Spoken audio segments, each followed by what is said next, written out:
Looking for trouble? You came to the right place.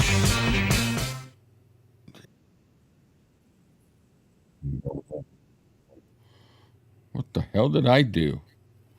What a dumb ass. I'm already starting off like that. Can edit, Huh? cut it, Nah. X-ray it. Are we live? Are we live? Are we live? I got to get this back over there. Yeah, there we are. We're live. Look at man. We already got people in the chat. Let's see who we got, man. I'm psyched. Got 12. Olga. Barb. Hello, Barb. Olga. I told you she's psyched. There's Rich. Oh, Rich here too. Yeah, Rich is with us. Lily. Hello, you old Cat. fart. There's Steve. Well, listen, everybody. I got a day planned today, and as the thumbnail said, this is a special this day in Elvis history. There's go ahead, give it to Lori.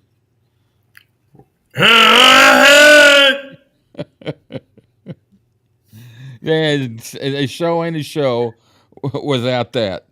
I had to go easy on that. Hey, guys, because I popped Rick's headphones with a hey. Oh no, So it wasn't just that. It was a mixture of a bunch of stuff. You and I've been cranking it with these inside the studios, and what were we listening to the week before last? There was something we were playing that I had it way too loud. And that's when it started tweaking. And then last week when you did the hey, it just made it even louder. But fortunately, the sucker's under warranty, so I just bought it. Wow, look, we got a great crowd. So, like I said on the thumbnail, this is a special day in Elvis history. And when I mean something in Elvis history, that includes us Elvis fans. Now, before I do that, I want to say that if you missed yesterday's, hey Val's here too. Awesome. If you missed yesterday's book chat, I'm going to say the word. You missed one hell of a banger. This book. Okay, I got to get this bigger there. This freaking book has been very hard to get finished because the stuff that we're coming across in this book, yesterday, Cam and I started off the day kind of having a little bit more favoritism to the Colonel with some of the stuff we've been reading. That's shot to hell. That didn't last very long. So if you guys haven't watched it, catch the replay and catch up next week when we get back, when we finish this book. Well, I don't know if we'll finish it. I got to get it finished before the Peter Gronik's book. But get GPT to finish it and do a thesis. So I want to start this show off with gangbusters because, and we're going to keep the theme kind of throughout. So right now I'm going to go down here to this day in Elvis history, and we're going to start it off right at the bat with it involving Elvis. So let's review this. There it is. All right, so this day in Elvis history. On this day, in 1973, Elvis played the Omni Coliseum. It's where I didn't live in Atlanta at the time. He wore the orange sunburst jumpsuit. Great shots. Great shots. And then in 74, he played in Kansas City, Missouri, and he wore the Egyptian jumpsuit. That was the afternoon show. And then the evening show, he wore the 1974 American Eagle. Whoever got these shots got some good ones. Then in 76, he played in Richmond, Virginia. He wore the white Egyptian bird.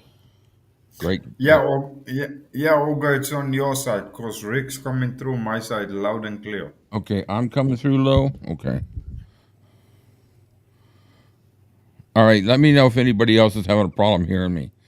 I want to see if it's me or it's just one individual, maybe setting. You're hearing it all right? Well, you're going to probably hear it because you're right in with me. So if y'all just comment with how the volume's going, I moved the mic a little bit more to me. All right, so now, is there any more in this one? No, that's it. So in Elvis history and concerts, that was what happened as far as Elvis is concerned on the concert end. But we got something bigger. We got something even bigger. Happy birthday to you. Happy birthday to you. Happy birthday, old man Cam.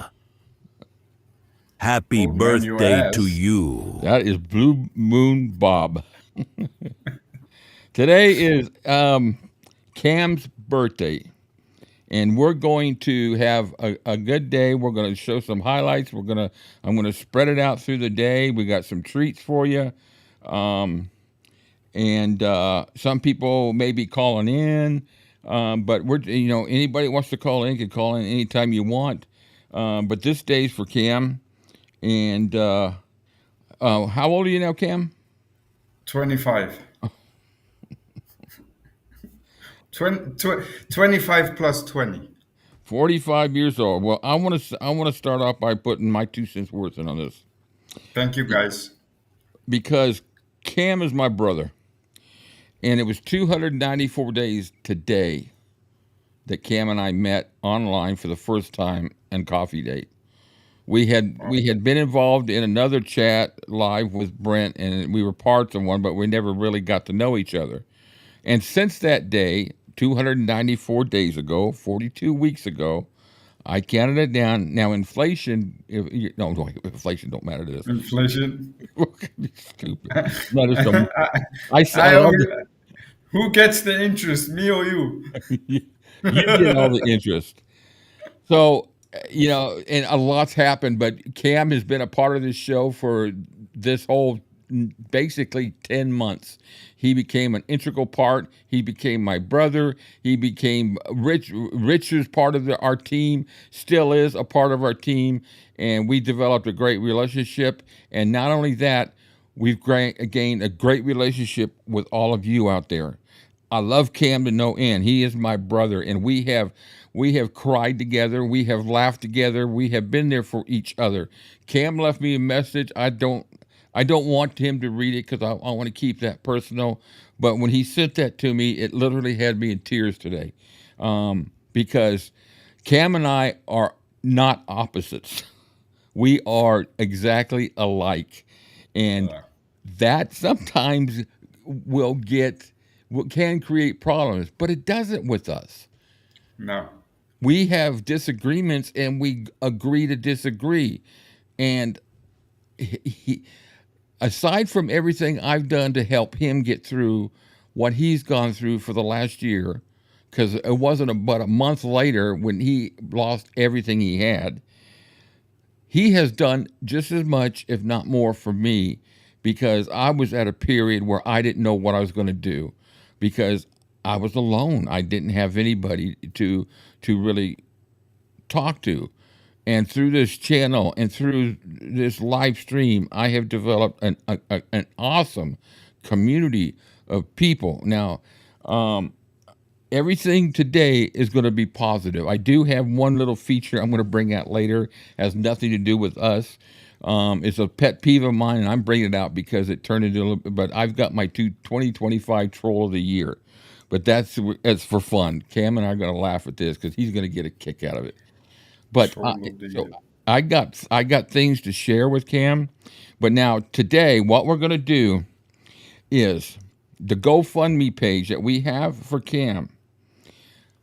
Everybody out there knows in the conversations that we've had that we can't get anything mailed to Cam because it never gets to him. There's been a few of us that have sent him things, gifts, cards. He's never received them, ever. So that is a moot point. So what I decided to do today, actually the next 48 hours, is that anything that is donated to Cam today through GoFundMe is for him to go buy what he wants. Not what he needs, but what he wants. He's already generated $150 this morning. So this money is for him to do what he wants, and it's a birthday gift for him. He has earned it, and the fact that we can't send him anything. Now, I do want to address this, and I'm going to show everybody this because a lot of people have questioned about the fees for GoFundMe. So, patiently, I'm going to be patient. It's only going to take me a second here. Oh, wait a minute, that's the wrong one. Where do I want to go to? Okay, right here. So, let me open up this one page.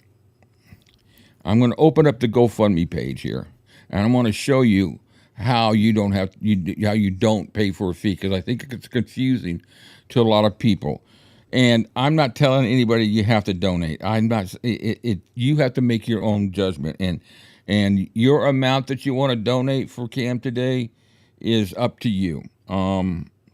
Any amount matters. There's no certain amount. So I'm going to share this. Can you see that screen, Cam? No, because I got to add it to the screen. Okay. All right. So I'm going to act like I'm going to make a donation right here. So if I hit donate now, you see where I could put in the amount. So let's just say I put in $50, just for the sake of it. $5, whatever. Now you see this slider right here. Mm-hmm. That's the amount that people can't. They kind of ask for, because this is a nonprofit organization, so they ask for donations towards that. You just slide that over, or if you want to add something, you can. So the only fee you're going to get is what you get charged through your credit card, like you do any other credit card transaction. So don't worry about it. I know some people just don't want to pay that fee. They think, oh God, that's 17% fee. It's not. So that's all I want to throw out there. And anything that's given for Cam is today and tomorrow will be for him to purchase something for himself. Now, we got past that part. Let's have some fun. Okay, I gotta get rid of our. Really? Sorry, we got our covers. There we go. All right, so here's a little thing from Elvis to Cam. Happy birthday to you. Happy birthday to you. Happy birthday, dear love. Happy birthday to you.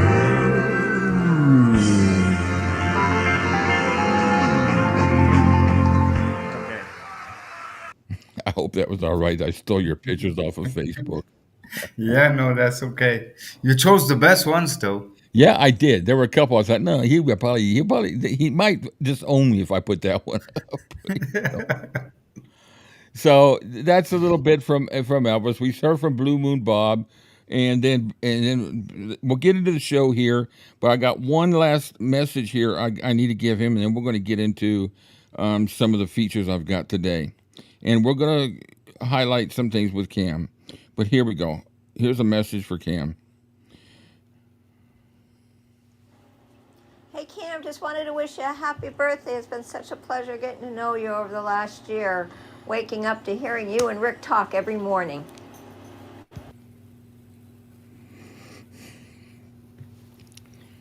That's cool. That was my wife. Yeah, that's cool. She's been there. She's been there since day one when she was here when I got the message. So,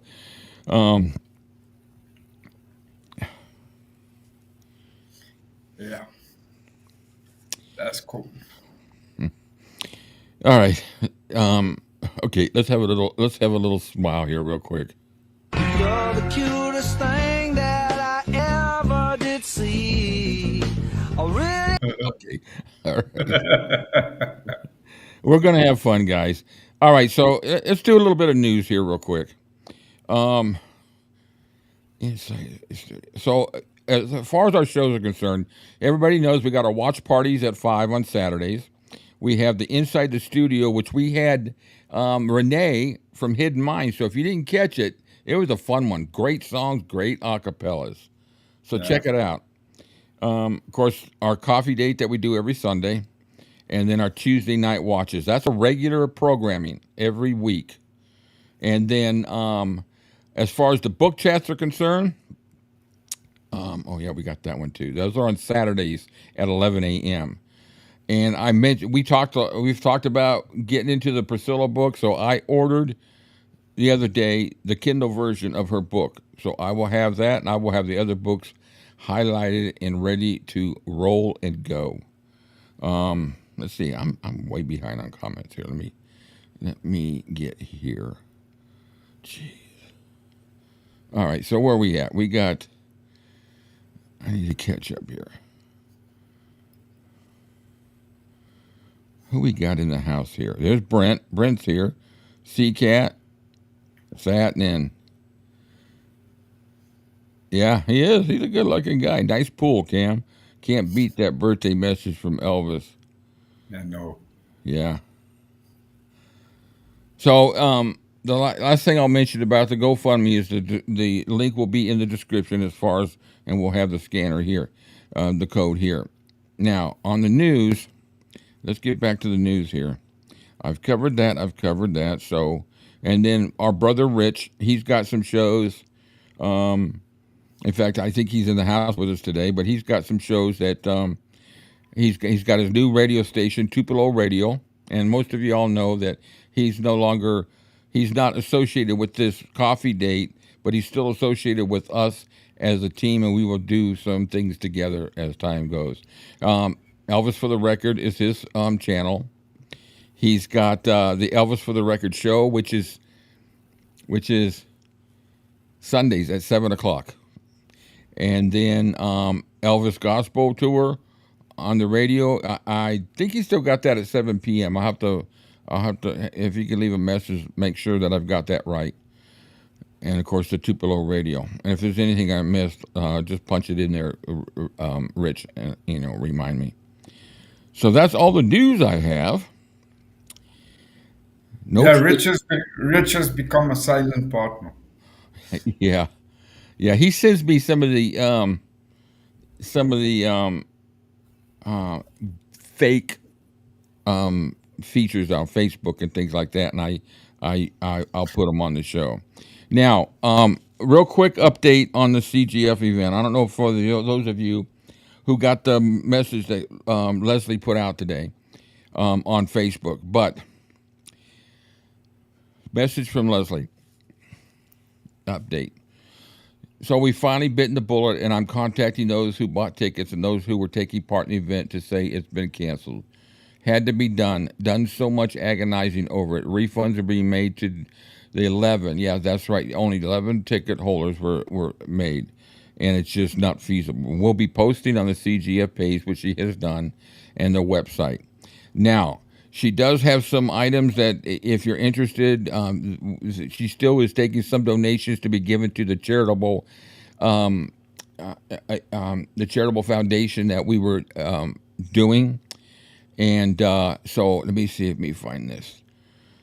That shows where it's been canceled. And then she'll still take donations for the charitable cause for those of you that want to still help out with musical therapy, a fantastic foundation between Jesse's Fun and Music Moves Mountains. But she's got these two creations that makes. These are what Lesley creates. She's got the chain suit, and then she's got the dragon. And in there, if anyone's interested, she donates the proceeds to the CGF nominated foundation. The dragon is $100, $138 USD, and plus shipping, and then the chain is $80 plus shipping, $109 for US. They're beautiful. They're beautiful art. So if anybody's interested in having one, I know there's been a few people that have ordered from her within the Elvis community and for themselves. I've seen the peacock, and they're just fabulous. So that is for anybody interested. You can email her. I will have all the contact information in the description below, or you can review.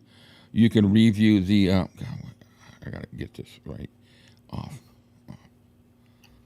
You can review the video, play it back.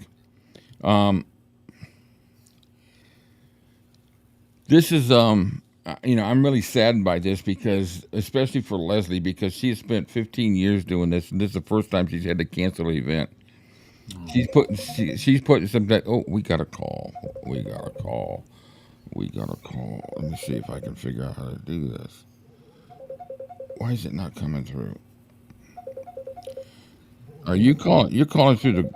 What's he calling through? Group. Yeah. Okay, join. Hello.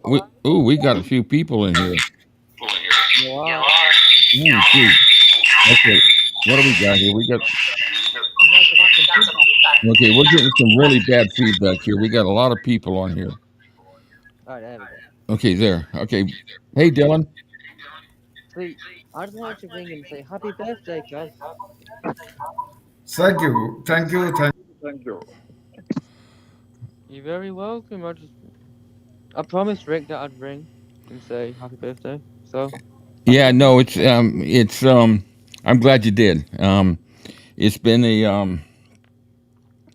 for me, it's been an exciting day putting this together and doing something to really honor my friend, my buddy, my brother. you deserve it, man. Yeah, You deserve it. Be an absolutely. inspiration to all of us. Yeah. That's all I've got to say. So, all right. Well, I appreciate it, Dylan. Thanks a lot. Yeah. Alright, and happy birthday again, okay? Okay, Thank thanks. you very much. I got Well- your message on Facebook too. Okay. Thank you. All right. All right. We got two more people in the group. Anybody want to chime in, or are we gonna hang up? I think we're gonna hang up. We can call back. I think. I'm not used to that group chat part.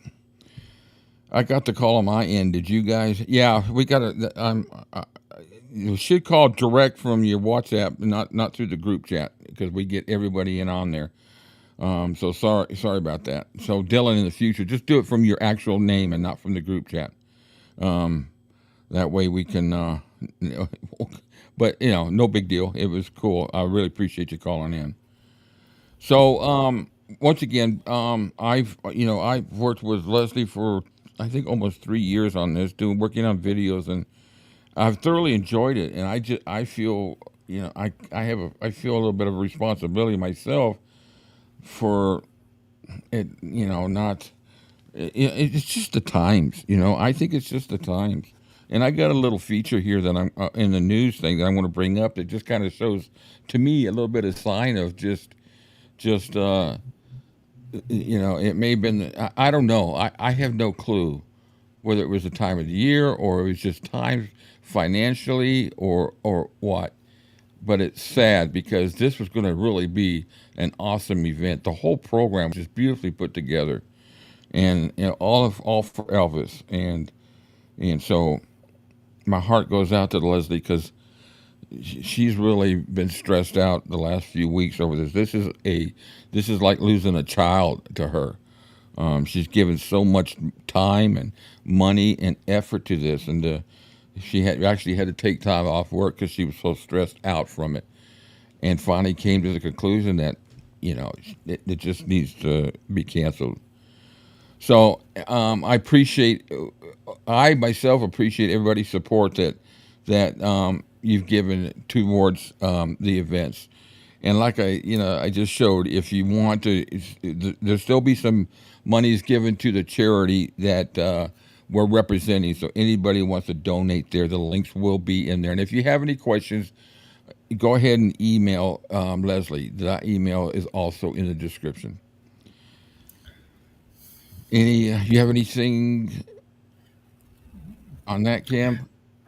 Yeah, I must say it was pretty disheartening for me also to read it, but Yeah. unfortunately, I don't envy the place to be in to make that kind of decision. But when it does get to that point, it's either you have to make a decision. Either you're gonna burn yourself out trying to keep something afloat that's destined to sink, or just look at it for what it is and say, I did my best, Yeah. and step away. Yeah, Olga, that went through a group chat, so that was Yeah. if you got a call from Dylan, it was through the group chat. So when you guys want to make a call through WhatsApp, do it from your individual, not through the group chat, because everybody gets the call. Yeah. Hey, hey, and don't fret over it, Dylan. It happens. It Yeah. happens. I would have done the same thing if I hadn't gotten familiar with it. So now I want to share one more thing off this news here. It kind of relates to what I think in the terminology of the current events, and really, you know, it could be a financial thing. It could, I don't know. But I got online. I was curious about this Elvis Evolution thing, and I don't know when the first day of. Well, I'll find out here in a second. I was curious to really see when it was going to start and what the thoughts are about what are people really, are they worried because it's been delayed and all that. So I'm going to show you a little slideshow that I put together, and of course I'm on the wrong freaking page. All right, so Elvis Evolution supposed to be starting. If correct me if I'm wrong, but the first date is supposed to be July 13th. But if Yeah, you, I heard something to that effect okay, too. so I go through here. Every show still has tickets. The green ones have a lot of tickets. The gold ones, it says they're selling fast, and then the other ones say limited tickets. Now you go to the next page. Look at the green. Next page. Look at the green. And this is now. This is current. I did this morning. Look at the green. People, to me, they're not selling tickets No. just based upon this. Because I went in there, clicked on it like I was going to buy a ticket, and I went through the process almost to the point of doing it. So it's their site. So I just wonder. I don't know.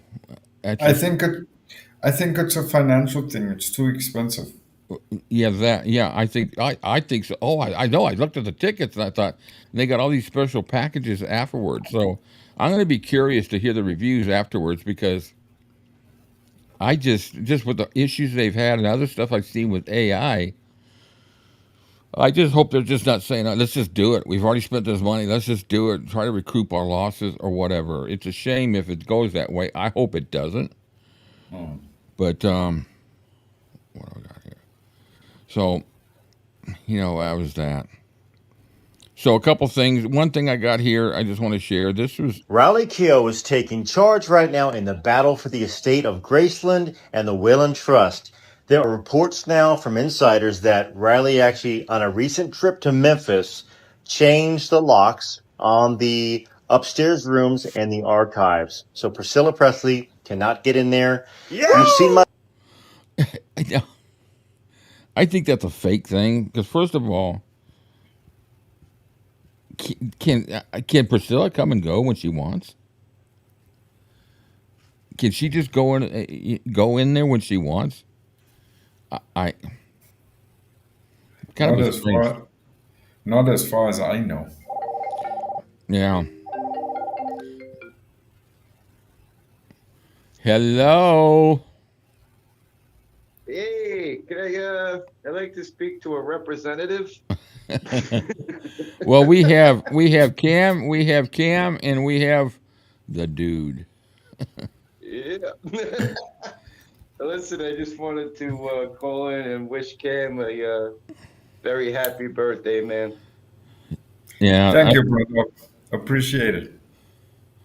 Yeah, thanks, Rich, for calling in. I know that it's very much appreciated. I want this to be a good day for him on this. And you Absolutely. It's so funny how his birthday falls on the same day as this live. I planned it that way. Yeah, he planned it that way. Yeah, this is a plan all along. Yeah, he told me 2 weeks ago. He says, "Damn," he says, "my birthday falls on the coffee date." And I said, "Well, we'll have to say something. We'll have to do something." But I put all this. I started putting this together last night, and then I thought, well, let me add this. I got a really special treat for you all coming up from Cam. You guys are going to absolutely love it. As a matter of fact, I think I'll do Is it. he going to do pole dancing? No, there will be no pole dancing. No, I couldn't find a willing pole. William. That's funny. God. Happy birthday, Cam. Okay, where's it? I gotta find this video. I got two features here. Okay, is it in the main? I got. Okay. Okay, here we go. This is a little clip of some of our shows put together. Some of it Rich put together from our what is it, 25th celebration, Rich? I think it was that, yeah. Yeah, are you able to see the screen while we're doing this? Just give me a second. Let me get onto here because I'm on my phone. Okay. So I'm just gonna. I have my computer up. I'm just gonna. Okay, I want a birthday song, Cam. Hell no! You guys gotta pay me a lot more than I'm getting now to see that. For Valerie, Cam, we are all jumping out of a cake for you. Picture it. Ho, ho, Oh, ho, ho. yeah. Look at he's picturing it. Ho, ho. I got the screen up whenever you want to roll with that. Okay, so here's a highlights about 2 minutes of some little highlights of Cam over the last year. The first one, I'm praying we don't get bumped off. It's only 9 seconds, but it's my favorite highlight of Cam over the last year, and I think it's Rich's too. You guys enjoy. Oh! I told you.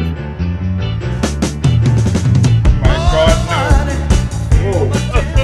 Hell, you know, lips on lips. I think he had too many Red While we Bulls. do that, let's check the comments. Yeah. He's freaking commando. Moody Blue. The best of the summer.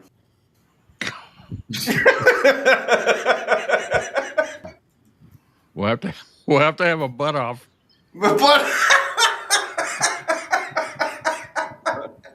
Super Bowl. All right, this week the top 4 bulges. The Battle of the Bulge. Here we Battle go. of the Bulge. All these proceeds will be going to help Cam rebuild it. Oh, come on, guys. Go ahead, Cam. Highlight the show. Valerie recorded. Look at he's already looking for it. He was looking for it. Okay. To express gratitude just seems so insignificantly small that it just doesn't feel like it's enough to verbalize my true gratitude and appreciation to every single one of you guys out there.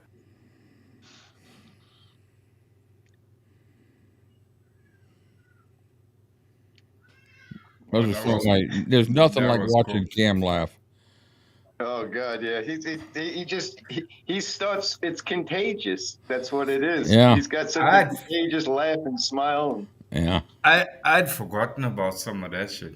Yeah. I tell you what, we got so many, we got episode 39 coming up today for the coffee date, and there are so many things I could have gone through. And I just okay, I'm going to have to keep this down to 2 minutes. And then I remembered Rich's video, and I thought I had some really good ones out of there. So I cut those out of there, and then but I had to have that Burning Love one. That's just watching you get into that thing. It's hilarious. Absolutely hilarious. That does stand out as one of the highlight episodes, I think. Yeah. All right, so now I got one more treat for everybody. So everybody knows I'm a musician. Cam is a musician. And Cam had approached me about putting something together to record him singing a song. And he getting the backtracks. And being so far apart, it was kind of really, I had to really think about how we were going to do it. But we did it. And I'm not going to give you all the details of how we got to that point, but we got to that point. And I played it for Cam after I got it mixed, I got it all sorted out, and I played it I sent it to Cam, and for some reason, in the transmission to there, it was out of sync. And he come back to me and says, "Are you going to sync up my voice to the music?" I'm just like, it is. And I played it back, and it was fine with me. I thought, what, so I just let it go for a second. And then on one of the lives before we got started, I played it for him from here, and he was like in awe. He couldn't believe how well it sounded. And tell him what you told me. I after hearing that, I asked Rick if he would be willing to help me do something that I've always wanted to do but never really had the guts to do. And that was, I asked him if he would help me to record a demo album. And he gladly said yes. So that's in the pipeline. And here's the first song. It's 3 minutes long. Enjoy it. This is his cover of Collective Soul song December. So hold on to your giblets. Seriously.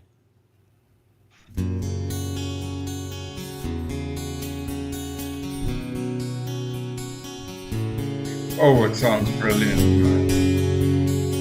That's good.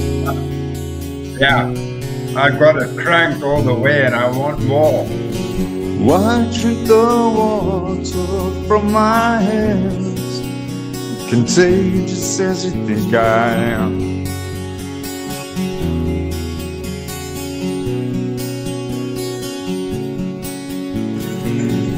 Just took my son towards your domain. Your cup runneth over again.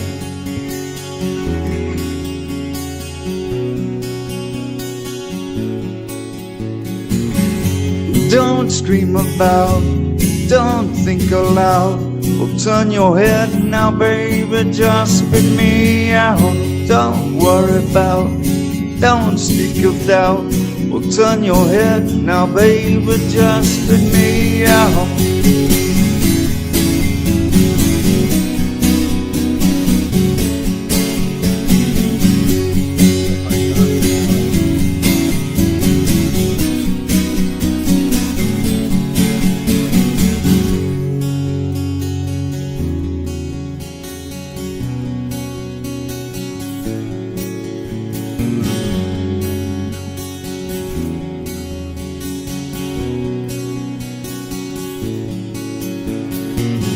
Why follow me to higher ground? Lost as you swear I am.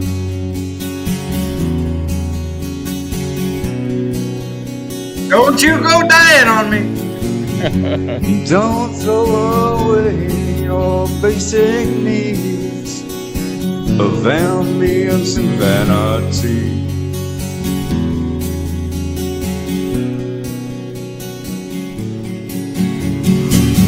Don't scream about, don't think aloud.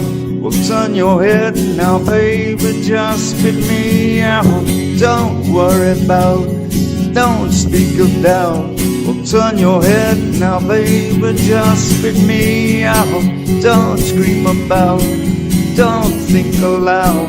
Well, turn your head now, baby, just spit me out. Don't worry about, don't speak of doubt. Well, turn your head now, baby, just spit me out.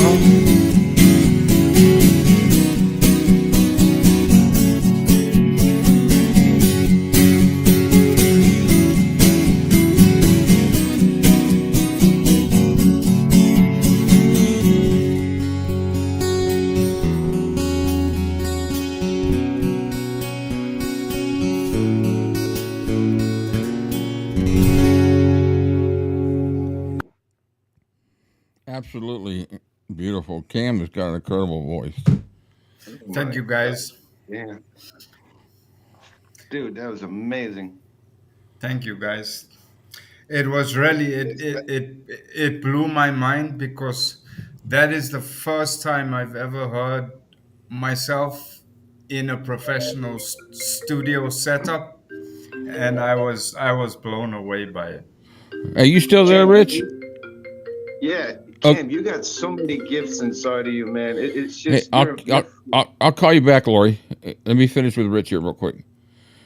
You're freaking amazing, dude. You got so many gifts inside of you. Yeah. You really do. You're an incredible human being, Cam. I love you so much. Thank you, brother. We love you too, brother. Appreciate it. All righty. Thanks I for love that calling in, song. Rich, man. Yeah. I love that. That was who sang that? Was that? That That's was not Collective Soul, is it? Collective Soul, Yeah. wasn't it? Yeah, it was Collective Soul, yeah. Yeah. Wow, actually remember. I love. That's a good song too. All right, guys, I'll let you get back to your show. All right, man. Cam, have a great day. I'll still be on. I'll still be in the chat, but I just wanted to. Okay, just wish you cool. a happy birthday. Awesome. Thank you, bro. Good night, guys. See you later. Hey, call back, Glory, if you want to call back. He's done, so just call back. Yeah, I when I played it and I mixed it up, man, I thought he's gonna love this, and I was blown away. So I'm excited about working with him on some other stuff. Yeah. It'll be really cool. There she is. Okay, let me get the to there. Hello, Lori. Hi there. Can you hear me? Yeah. Okay. I can. Yay, Lori got through. Hi, I'm trying to figure out the technology. You called me earlier. I was going to be on the phone with Priscilla and Dylan. Yeah, Dylan dialed into the group chat. That's how you got called, instead of calling directly from just like you're doing from just yourself. Yeah, I just had a whole bunch of feedback. Yeah. But I did want to say happy birthday to Cam. Thank you, Lori. Something I fun, appreciate Cam. it. I appreciate it. Yeah, the feedback I think was my side because I remembered to mute my phone, but I forgot to mute the computer. Yeah. I did it about. This is interesting because there's a delay between me hearing you and seeing you. Yeah, there's just a little bit of a delay. You got to get used to that part of it. Yeah, it's probably just about less than a second or something. Yeah, and Priscilla says happy birthday too. She couldn't stay on the line, but she wanted to say happy birthday. Thank you. I love the song. Oh yeah. Thank you. Thank you, Lori. Appreciate that. Yeah, I'm excited about it. For the first time, I'm actually looking forward to doing it. Something I've always wanted to do, and at last, I think I'm ready now to do it. Yeah. Yeah, we'll get it. We'll get it done. And then we'll put it out there for you guys. Great, can't wait. Okay, have a good rest of the show. All right, thanks, Lori. Thanks for calling in. Thanks, Lori. Bye-bye. Bye. Very cool. All right, so that was my highlight for Cam today. I wanted to play that for you all because I knew you guys would really enjoy that, and I enjoyed putting it together for him. Yeah, it's really something I can be proud of, actually. Ooh, who we got now? Oh, here we go. Unknown. Watch this beat. Hello? To accept, press 1. Scam. On a Sunday. Is that Mr. Louis? Oh yeah, Mr. This is being pre-recorded. Yeah, it's so stupid. Yeah, Black Crows are good. Was that a Black Crows song or Collective Soul? No, it's Collective Soul, but I like the Black Crows too. Yeah, I do too. All right, so I got a few other things I want to share, and then we'll get into the book. So I've been putting out some shorts. Oh, here we go.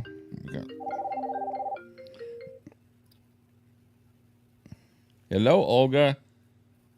Hey, Rick. How you doing? Yeah, I can hear you. All right, cool. I'm just calling in to wish Cam a happy birthday. We love you. Everything about you is excellent. Can we just steal you up and bring you to America? Okay, tell me which airplane I need to get on, what time. I'll be there. Okay. But anyways, Cam, I love you. You bring a lot to the show. You give me hope and you make me feel good because of all the adversity that you've gone through, and you still get on every week, 2 or 3 times a week, and you smile. Yeah. thank you for that. So thank you and happy birthday, and I love you. Thank you very much, Olga. Appreciate it too. Love you guys more. Yeah. Okay, bye-bye. Adios. Thanks, Olga. Bye. Bye. Told you it was going to be a good day. Mm-hmm. Great day. All right, so I want to do this, and you know, I get lately. I've been putting out some of the little short videos, and I've been getting some really good. I mean, one of them got 230,000 views in like 10 days. I gained like 330 subscribers just off of that one video. And let me fix my headphones here. So I put out a couple of videos that were from that movie. It's an unknown number. I'm not gonna. Oh, you know what? They may be calling from Yeah. Google Voice. Yeah. Hello? Accept, press 1. To send a voicemail. Hello? Rick, Yes. this is Brent This is Brent. Hello, Brent. from that crappy Elvis Nation channel. Crappy. Oh, no, you sell yourself short, man. You got a good channel. Oh man, I just want to say it's a great thing you guys got going today. And Cam, you really, I don't really say this about a lot of people, but one of the things that screams out about you is integrity and genuineness. And I'm wishing you really the happiest of birthdays. And I love it that this is just the beginning of your Elvis journey as far as being a co-content creator. And I'm just very happy for what you're doing here and can't wait to see what you guys got a few years down the line. Yeah, we Thank got, you so we got much, big Brent. plans. Yeah. Yeah. Thank you so much. It's a guy doesn't, I'll be honest, I don't realize these things about myself on a daily basis because I move too quickly to realize it, and it takes special shows like today's show to actually force me to stop and take note. Smell the And roses. yeah, and I had no idea. So really, guys, thank you so much for your compliments, your words of well wishes, your words of support. It really, I'm taking it home today. Yeah, we got a I big. apologize for what I'm about to say, though, guys. But Cam, I did try to send some butter coffee. It must have got lost in the mail. Sorry, sorry. That's on me. This does not reflect. what Hey, the Blue Moon guys hey, do. Brent. Hey, Brent. I know where you live. Yeah. I know where you live. No, but in all seriousness, though, guys, I'll tell you what. Spent all day with you guys yesterday. Yeah, and, no, you did. Thank you. It was fun. It was a reward. It's anytime I don't know what it is. You guys just have that thing where you're putting on a show, but at the same time, it's a freaking hangout. And Well, that's what that was our those intention. lines is awesome. That's our intention. We wanted it just to be a hangout. We didn't want a scripted show. We have our little features and all that, but it's a we go off on different subjects, and I love it. The conversation yesterday with the book chat, man, it was an incredible conversation, and I totally am exhilarated. Aside from being exhausted for the day, which is fine, but I'm exhilarated, and I can't wait till next week. And it's all because of the people that join us. These are great people that, and I'm getting ready to show a little negativity in comments here because I can't stand the trolls that claim to be Elvis fans. The ones that are out there that aren't fans and they just leave their own. But, anyway, Brent, you are much appreciated. You're the first channel. I've told you this. You were the first channel that I found when I started my journey. When I was told by my therapist, you need to check into it, and you were the first person. And then I found Jamal, and then I found Michelle, and it was just like from that point forward, what Yeah, happened? Brent was the key that unlocked the door for me into this world. Yeah. He was the first channel I went on, and then after that we did the channel with with Leon, where we did the Moody Blue album, but it all started with Brent. So yeah, I agree with you, Brent. You sell yourself short, brother. Yeah. Seriously. Don't do no, that. I know, but that is part of my self-deprecating humor, guys. But and it's funny. So many bad things they say started with my channel. So Yeah. No, but anyway, guys. I gotta thank you though, because I think with all the acrimony going on in the Elvis universe, you guys are a good shot in the arm of positivity, and I really believe that genuineness shines through. And I gotta tell you what, I'll close with this. It is just a really great feeling to have people that you consider friends, but at the same time, you are a complete fan of what they do. Thank you. You so much, man. Yeah, we feel the All support right, from guys, you. we'll catch you on the rebound. All right. Thanks, Brent. Thanks for calling in. All righty. Thank you. Bye. Cool, man. We've never had this Wow. many calls in a week. Kathleen Butter Coffee. That was funny. I'm gonna tell you something. Okay. And Brent, I hope Brent's still listening. You can leave a comment about this, Brent.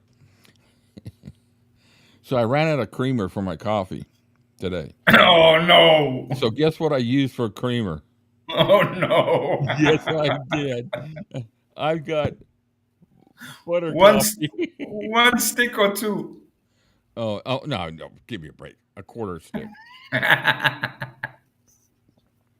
I've got great arteries. The doctors say you can't believe that how clear my arteries are. And I thought, well, does that mean I can start eating sticks of butter? And they go, no. Now, so yeah, I mean, I can't say enough about everybody here. All of you guys. Tracy Heenan as a carnivore. Laughing out, Rick. Love your drink choice. I decided today that with Cam's birthday, I was having a little bit of wine. This is not full of wine. This is full of ice with this much wine for the day. I don't normally drink wine that much. That bottle's probably been here for a month. All right, so let's have a little bit of a laugh here. So anyway, I put up this video of it was from the Gladiator movies, a couple short ones, and I was getting a lot of really negative hate remarks. Oh, BS! He never does all that kind of stuff. So I came across this guy. He left a comment, and he's got a channel. Just hardly any of you subscribers and all that, but he's been around for a while. And he claims Frankie loves Elvis, and his theme is for the love and passion of Elvis Presley. This is the comment he left. The King Stoned.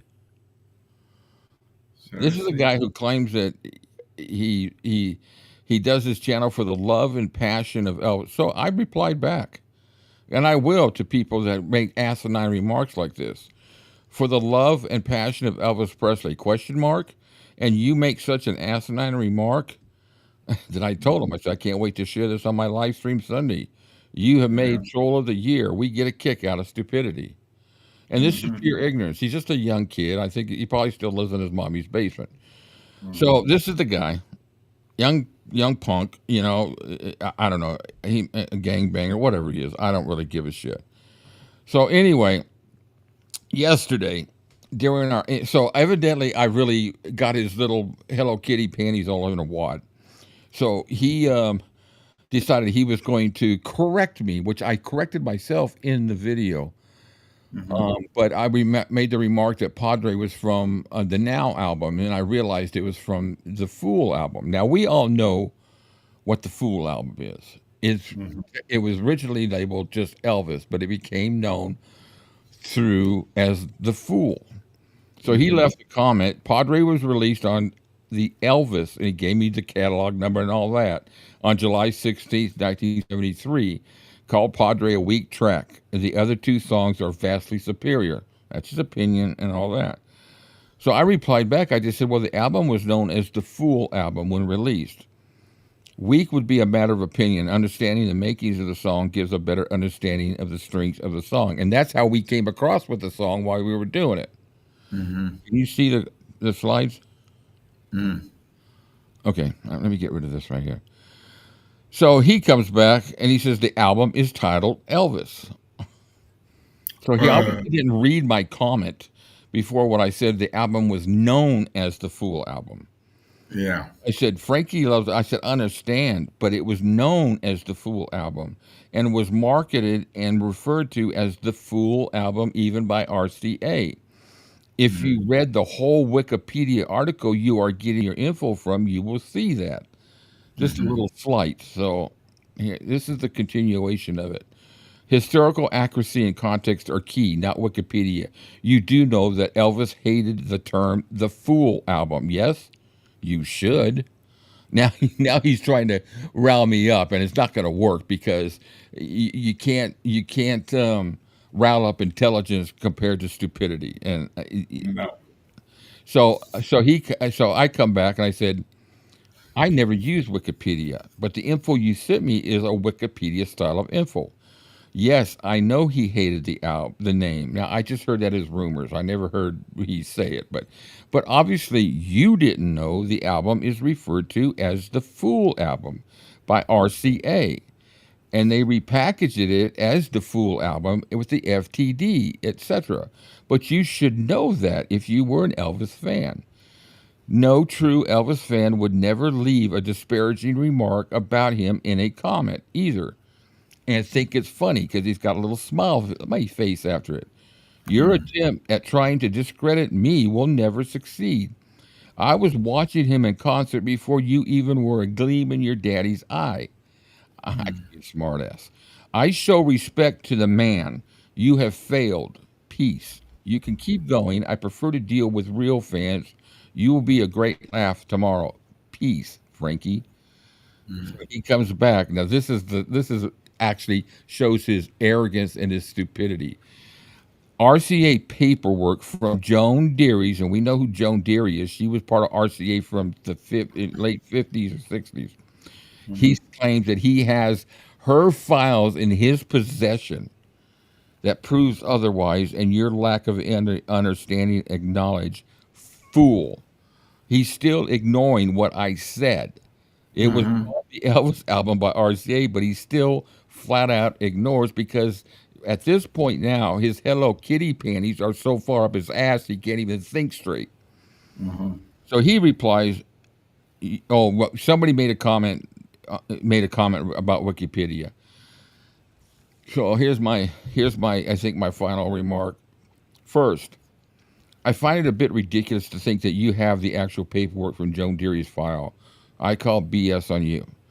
Second, you are dead set on trying to be some know-all of Elvis. You are blinded by hurt when you have not even actually read my comments. Your feelings have been hurt because I called out your hypocrisy of being a real Elvis fan. Get over it. So try reading it slowly this time. Yes, it was. So I said, check the FTD site when Sony, who owns FTD, or who is a subsidiary of Sony, and Sony owns RCA. They refer to the album as Fool album. So get over your feelings being hurt. You will not win this battle. Put a Band-Aid on the wound and move on, Frankie. I think I hear your mommy calling you for dinner. There is the advertisement for the Fool album. Being sold, of course, it's sold out, but that's the FTD release. Elvis Fool. Now, if he's watching this, I hope he can read this. Fool. Let me read it slowly. Elvis Fool. FTD. And here's another one. Elvis the Fool album, the vinyl. There we go. On the vinyl cover. Yep, look at that. On the vinyl cover, RCA referred to it as the Fool, even though it was officially named Elvis. Exactly what I was saying from the very beginning. I was there when that album was released. I bought it that day. And it wasn't long after that, we started calling it the Fool album. Because if you went, oh, I got the album Elvis. Well, there were two albums named Elvis. The second album back in the 50s and this one. And there's Follow That Dream Records is Sony Music Entertainment's official Elvis Presley collector's label. And this is his last remark. Oh, what's the matter, Rocky? Got a cocky? Fool, all the spine of a chocolate eclair. We'll be back.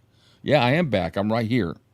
Oh, whatever. This guy, whatever you're smoking, go get yourself a truckload of it and smoke some more. Yeah. So Come out of your tree. yeah. So I mean, and I'm sorry, I don't normally like to do this, but he flat out disrespects Elvis when he claims he's an Elvis fan. Those are not. Those are people riding on the name of Elvis to try to get views, and he's not getting them. But you know, he is like. We're here, we spread the love and the joy of the man, the music, the legend, Elvis Presley. Yeah. And this is how I hear him. We're here with Spreckle Bum at the joy of the mayor on the means of the Pennsylvania Latvians Elvis Presley. Yeah. All right, guys. I had to do that. I thought it would be a good funny laugh because he actually thinks he's going to win against me on this point. I don't lose often if I won't battle if I know I would be wrong. But you know, I'm an Elvis fan, and I'm going to protect. It says it in my description. I protect and defend the legacy of Elvis, and he disparaged it on my video. I've deleted every comment he made from on him now. His comments aren't there. I blocked him, then I unblocked him because I don't think he's got the little testes to make a comment and chat here, unless he's using them right now. So that dude looks like a cross between Eminem and 8 Mile, Snoop Dogg and Stewie from Family Guy. Yeah, I mean the picture. He obviously lives with mommy because you just look at the room and it looks like, Anyway, that's it. I'm done with him. I just wanted to make obvious that there are still freaking jerks out there. Sometimes they just need to be. He wanted his 15 minutes of fame and think he got a laugh. He got his laugh.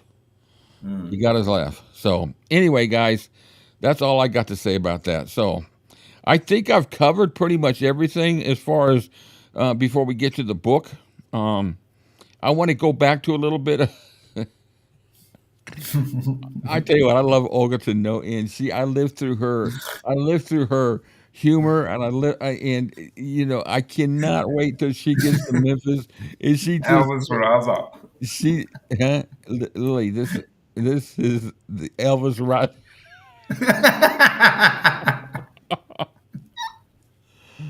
It's happening. Oh my God, no comprehend you, Frankie boy. Move on, son. Just move on.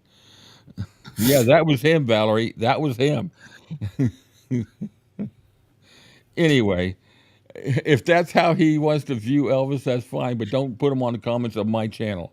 You're not blocked, but you'll get deleted every time you put something asinine up there. I just want you to know that my panties aren't in a wad, or my thong, or my boxes, or my briefs. So, but maybe mommy can help you with that. Stewie, yes. Frankie says X-lax. I mean, relax. I warned him. The final death blow by Rick. Well, he says X-lax. I say Brooklax. Hey, I told you, Cam, that we were going to have a great show today, and I told you you'd be laughing, and this is what I wanted to do.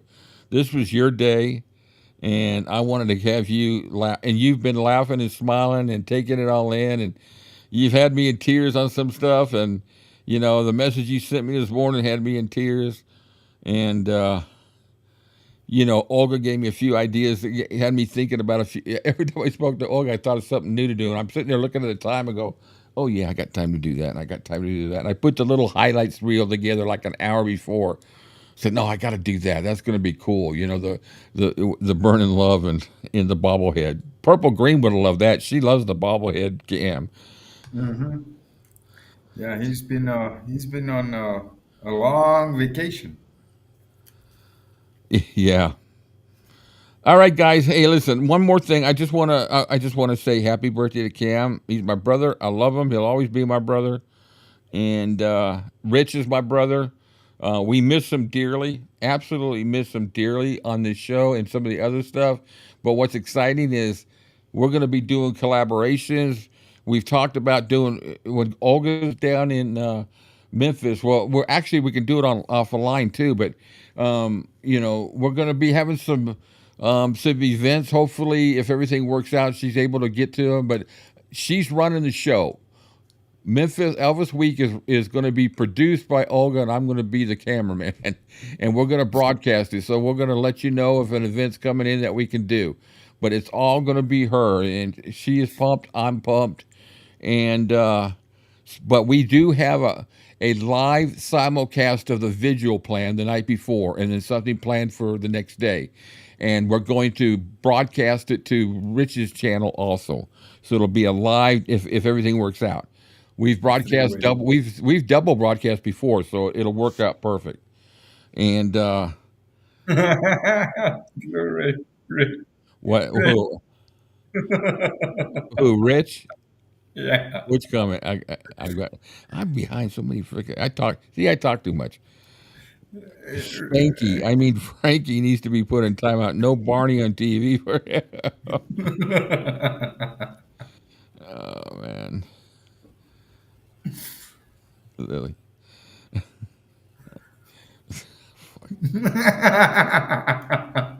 So I'm gonna. What's that? Satnan. Oh no. Satnan says, "Oh, okay, Olga.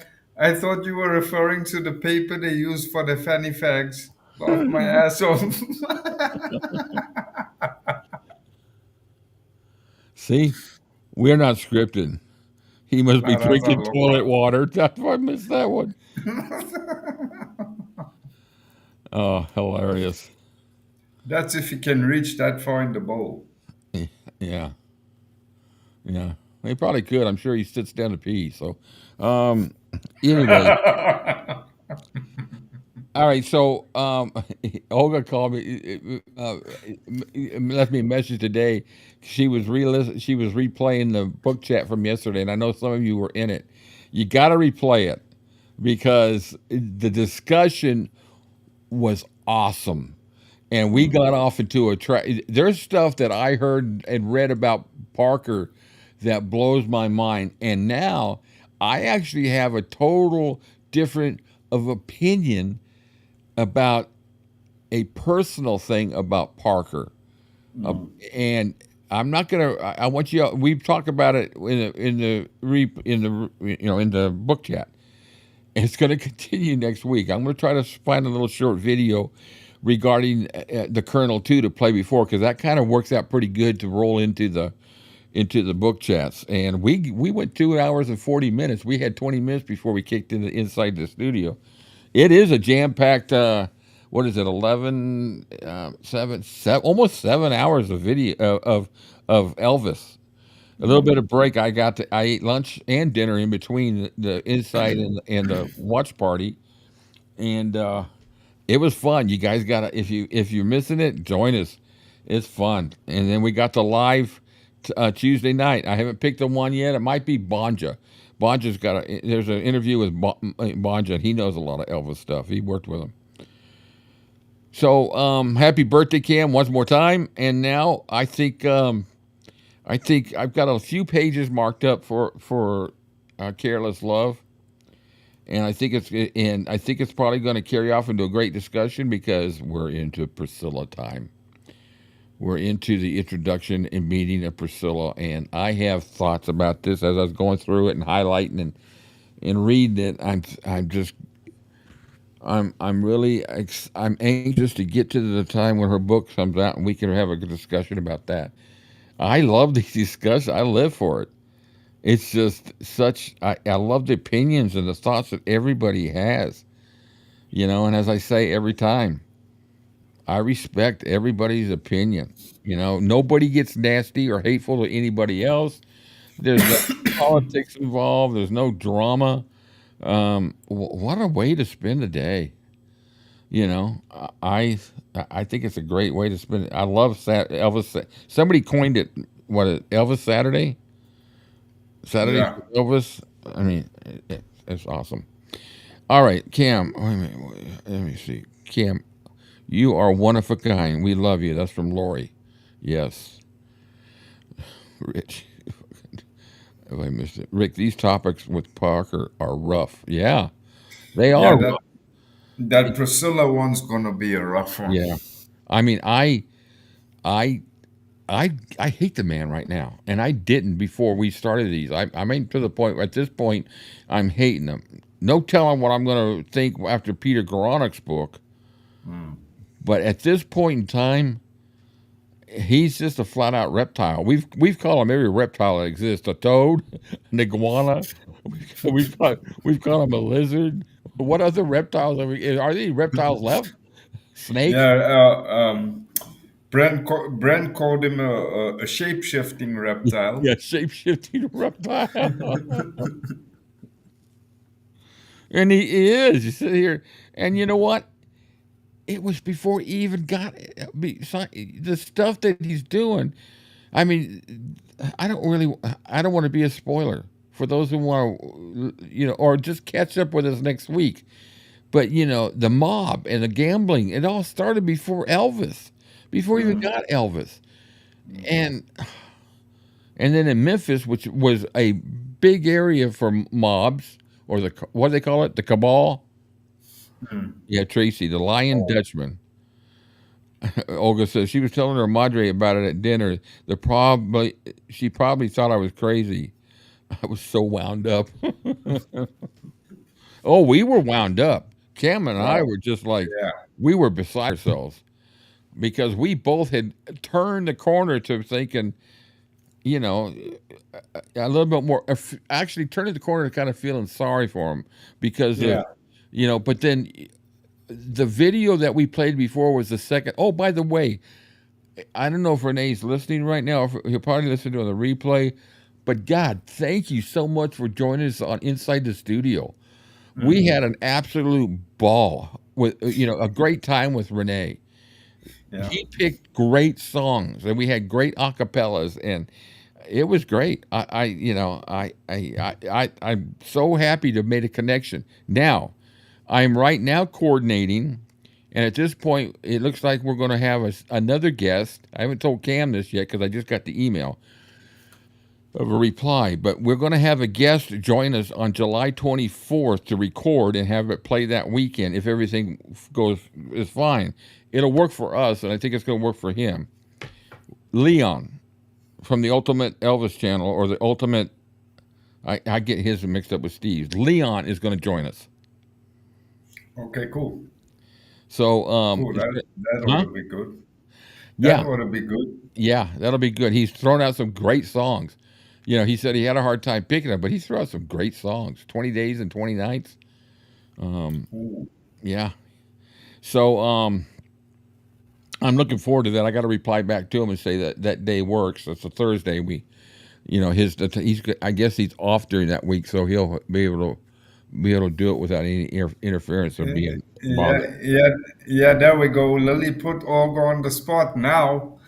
Olga was spied on in the chat yesterday. Now we know everyone that was there. Lily put Olga on the spot. What happened now?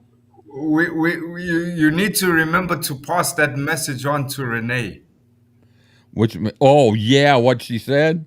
Mm-hmm. Yeah. So that Renee can send his own personalized message back to Olga. Look at Olga.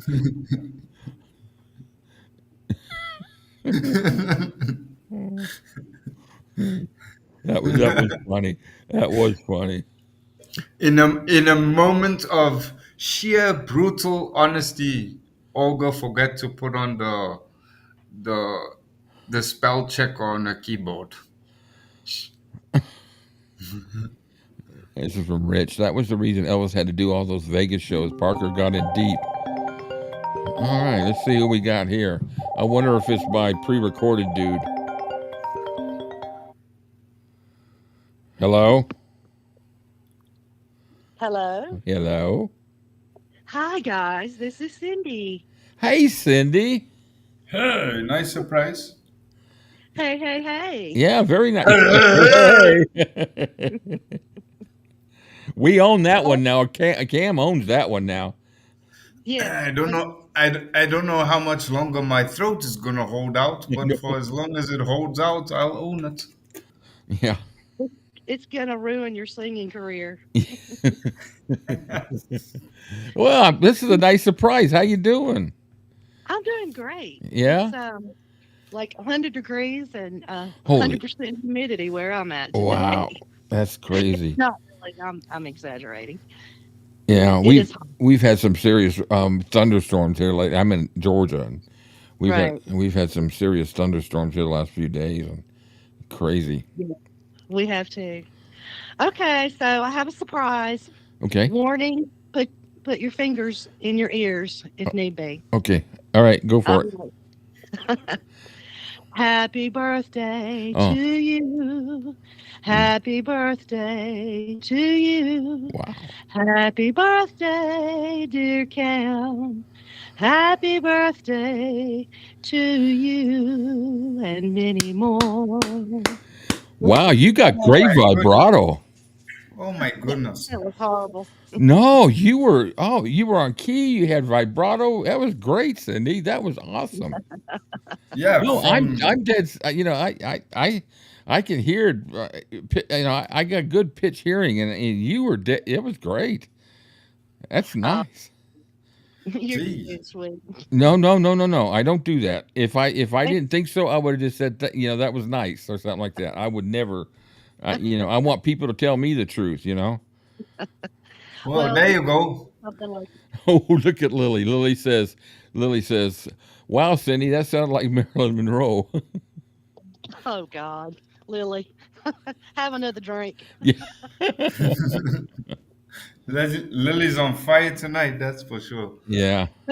She is. Okay, well, let's continue. Cam, you have a great day, and we love you.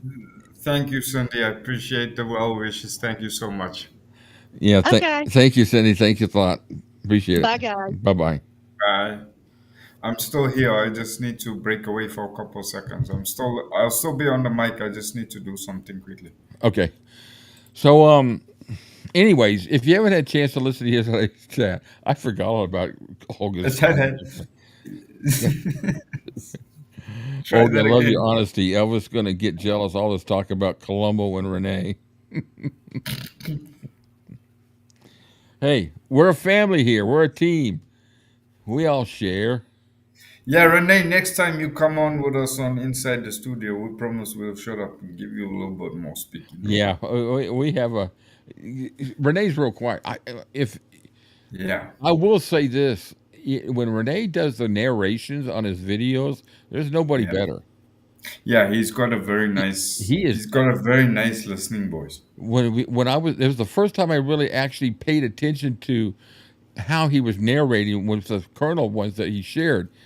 And he's great. I mean, he's not boring to listen to, and it was good job, Renee. I mean, and I must compliment him on the following. You know, since I subscribed to his channel and been checking out a lot of his videos, his English is really improving. Oh yeah, really, really well, very quickly. No, him and I've had a few couple conversations. And, you know, just on like a Zoom call, and when we originally hooked up to discuss doing this, and you know, he's a great guy to talk to. I enjoy the conversations with him. That's the great thing about what we're doing. You know, every time we come across great Elvis channels, you know, I can sit here and name them that I have great relationships with, and we all work together. You know, I said something. For those of you who aren't aware yet, I started a Discord like Steve's got, because I enjoy doing these watch lives and showing the documentaries. But I have a lot of videos that I know I won't be able to play on YouTube, and it's not the Elvis movies that Steve's doing, because I wouldn't step on his toes.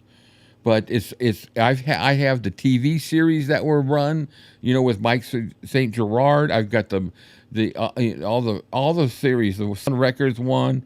I've got the movies that are like Elvis themed, like the one with Kim Basinger, you know, Finding Graceland, just all the different ones that are Elvis themed. I've got the movie Elvis and the Beauty Queen, the story about Linda Thompson with Don Johnson. I got all these things, and they won't let me put them up on YouTube, and I want to play them and have watch parties so we can watch them.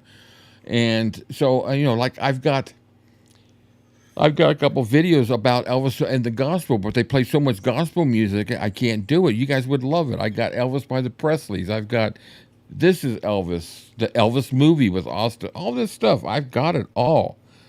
And I can't share it with anybody. So please, if you guys are interested in doing some of those, but the point I was trying to make is I approached Steve on the WhatsApp. And I just said, hey, listen, this is what I want to do, and I don't want to be stepping on our toes. Are you going to have? And he was like, no, it's all for Elvis, and that's what I like about what we're doing is that as long as you're honest with anybody and don't sneak behind anybody's back, I prefer somebody just say it. I know they're going to say it's okay, but I prefer just to put it out there so that they know, and that's what's great about this channel is we make great friends and we share, and we all got different types of styles. You see what Rich says? Rich says he wanted to sing too, but if he started singing, Bailey and Finnegan would have started howling. They would have started chewing on the doors. Geez. We have a new hot topic going in the chat. Uh-oh. We have a new hot topic going in the chat. What is it? Ask Olga, she'll tell you. Ask Olga? Uh-huh. Oh, is it in the chat? I've gotten so far behind Elvis. He's a cutie. Yeah, no, uh-huh.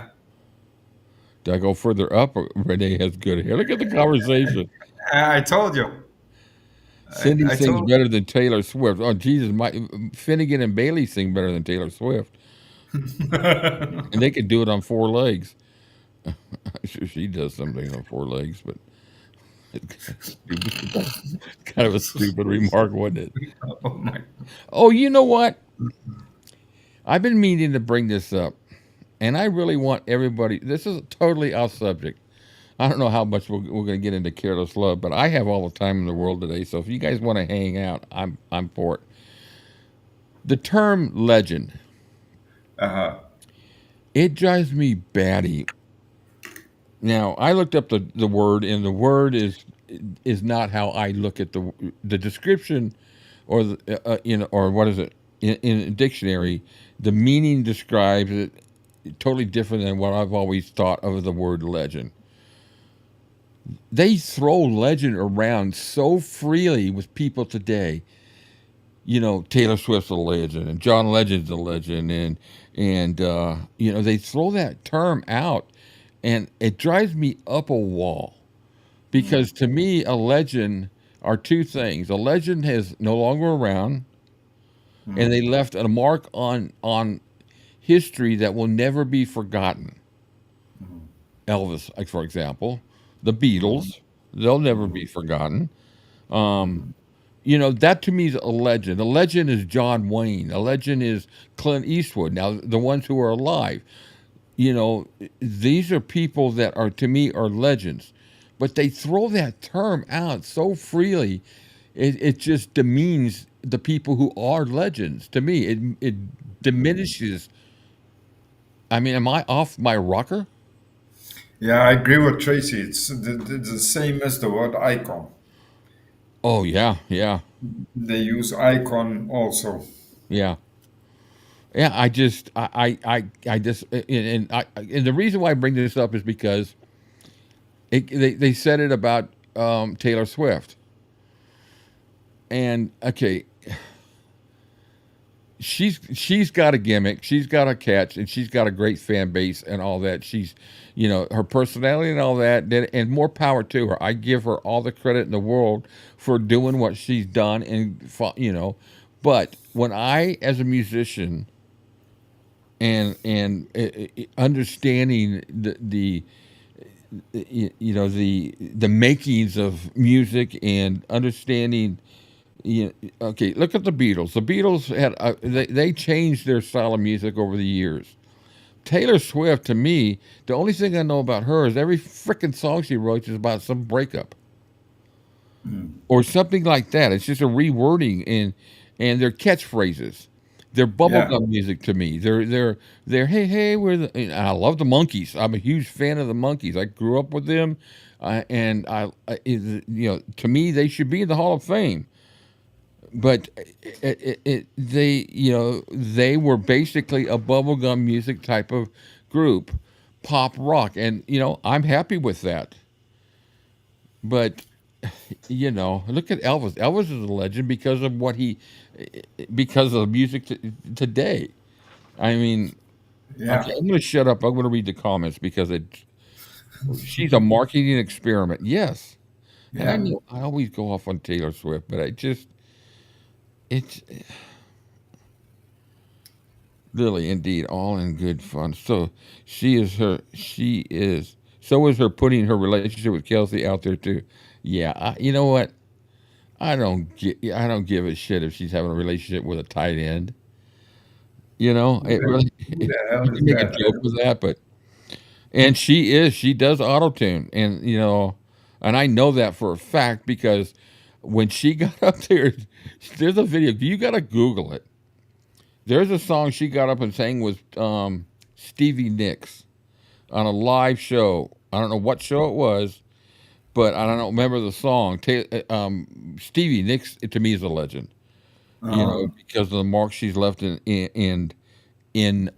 music and in her style. But Taylor Swift was so far off key, and Stevie kept looking over at her. She was off key. And when I Yes. went to go see her in concert, I took my daughter to go see her up in Nashville, and I paid a lot to get good seats. And I sat there and listened. Now I know they use autotune also in live performances, but there was a section there where that autotune wasn't kicked in, or she just was so far off key the autotune was going in. It was going spastic because Oh my she was God. off key. She's so bad that the auto tune needs an auto tune to auto tune her. Yeah. She Yeah, you're right. Stevie Nicks rocks, man. I and there's nothing worse than having to sing with someone that's tone deaf. yeah. There's Yeah. nothing worse. It's one of the most difficult things to do because your brain picks up on it immediately and you try and overcompensate for the off tune that you're hearing. Now, I'm gonna go. Oh, she got her record deal from Toby Keith when he passed. She never sent her condolences to his family. Toby Keith rocked, man. I'm not a huge country fan, but I like Toby Keith. I saw him in concert. He opened up when he first was beginning. He opened up for 𝐉𝐞𝐰𝐞𝐿, and we had gotten tickets through work, and we were like really close, and it was a great concert. But I like Keith Urban. I think he's got some great stuff out there. I love it. I love that John Deere, John Cougar song, and there's some other ones that it's just great. He's got some good stuff. But I might be stepping on toes here, and if I do, I apologize. But it's the same argument, like 20 years ago when Britney Spears was the in thing. I listened to it and I said, okay. I ask you guys one question. Britney Spears going to be around in 20 years like Led Zeppelin is still around, like Elvis is still around, like the Beatles is still around? I guarantee you she won't. And everyone looked at me like I was crazy. I said, oh, no, she's just a passing fad. It's going to go over. Where's Britney Spears? Now I pose the same question. Yeah, Taylor Swift might have a 19-year career now, but is she going to be around in the next 50 years? it's different time now because I don't think so. I can't. You can't even. You can't. It's not apples to apples. It's apples to oranges when they compare sales because now you just stream. You just download it. You download it. You download it. Yeah. Back in the day when you had to go down to the store, you had to buy the single. It was a little bit more of an effort to get the actual physical thing. Yeah. Plus, there's more people today, and whoever made that comment, I agree with you. She's the soundtrack of a generation. The thing I like about Elvis is he's a soundtrack for a lot of generations, and especially he's got a new generation now that's coming on to him. And the same thing is with the Beatles. I think people people don't. I don't think it's the same as with Elvis, but the Beatles, they're still popular. People here, I liked. I was a fan of the Beatles from Abbey Road and the White Album, and from that time period, I like some of the earlier songs. But I'm going to change the subject here for a second. These are things that I've always thought that I want to ask you all what you think, and it's kind of a poll, P-O-L-L, a poll, and it's not a butt poll. It's nothing like that. Actually, it's a female poll. It just doesn't sound right, and I can hear Rich laughing his ass off right now when I say female poll. It's not a brass one, so anyway, when you think of the greatest female singers in the and I don't want to go. We could go back, ages, but I'm looking at the 60s and the 70s during the rock period. The best female rock, rhythm and blues, soul singers. You can even include country in the 60s and 70s. What is everybody's opinion who they think would be the number one female singer to come out of that time period? Vocally and performance-wise, it just still is relevant today. I'm really curious what people think, because I have nobody's ever agreed with me on mine, but I'm going to tell you all mine in a minute, and I'm going to explain why. Because I think mine is here's the other caveat. In comparison to Elvis, as far as versatility, Karen Carpenter, incredible voice. Barbara Streisand, those are, There are a couple. Stevie Nicks. There are a couple. Janis Joplin should be in there. Tina Turner. Yeah. These are some great ones. Janis, Stevie Nicks, Tina Turner. Let's go back even more. Aretha Franklin. Diana Ross. I'm talking 60s and 70s, not into the 80s. Even though if you get into the 80s, you can start talking Pat Benatar and females like that. But I want to keep it to the 60s and 70s. Tina Turner, Whitney Houston, in her prime. Karen Carpenter was just smooth when they were first beginning. They were from California. And they used to play weddings, and I went to a wedding of a friend that I didn't know who they were. They weren't famous, but they were playing the wedding, and I thought it was the coolest thing that there was a girl drummer.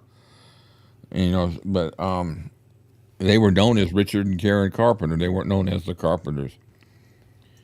But I was impressed with her voice. She just pure. It was so simple. All right, so the one I say doesn't come up, and I'm going to tell you why, because I think she's the most versatile. And when I say versatile, she could do different genres of music: rock, country, blues, Latin. She won an award for Latin music too. Who? I know who you're talking about. You know who I'm talking about. Yeah, there it is. Lori got it. I think Linda Ronstadt, in my world, and now if you sit here and say overall it's just your favorite female singer, I would have to have Linda Ronstadt and Stevie Nicks tied for me. Janis Joplin would be very far, but every name on here would be in my top 10 list. They're just, and they don't get the credit that they deserve. Oh, there's another one I forgot to mention. Etta James. Ooh. At last. Man, Linda Ronstadt could do rock. I saw her in concert twice, and she had a voice. She's so sad that she can't sing anymore, but she had a voice that was just powerful. And but she did all those Latin records, and got awards for. She did country with Dolly Parton, and then she did, she got the blues songs, she got the country, the rock. So she covered a lot of genres. So in aspect of versatility, I think she was the best. But as far as, I don't know, it depends upon the day. I could crank in a Janis Joplin and the Holding Brothers. What is it? Brothers Holding, something like that. But the one with Pieces of My Heart. Oh yeah. What a voice she had. Have you heard Melissa Etheridge do Pieces of My Heart? Yes. Have you heard? Yeah, Melissa Etheridge. There's another good one. There's another good one. And Olga's got a good one right there. Ann Wilson. Mm-hmm. She could sound just like Robert Plant. Yeah, I love Heart, man. Ann and Nancy. Nancy could rock that guitar. Yeah. So anyway, sorry, I sidetracked. All right, let's try to cover as much as we can of the book. A little bit of Priscilla. We'll get everybody all riled up here. All right. So Olga, get out your blood pressure meds. Yeah, we've had. There's been some discussion. I tell you what, of everybody, we're really begging for something here. So Colonel and Priscilla, by the end of the year, I think by the time January comes around, we're gonna be whipped. Yeah, we're gonna need a vacation from the vacation. I'm gonna get whiplash from going back and forth. All right, so here we go. I gotta enlarge that. Oh, wait a minute. What the hell am I? I'm on page 13. That sucks. I'm on the wrong page. Yep. Let me go previous 1, 2, 3, 4, 5. It's only 13 pages I got today. I had 41 for the Colonel yesterday, and we got to page 30, which was pretty good. Yeah, Olga says.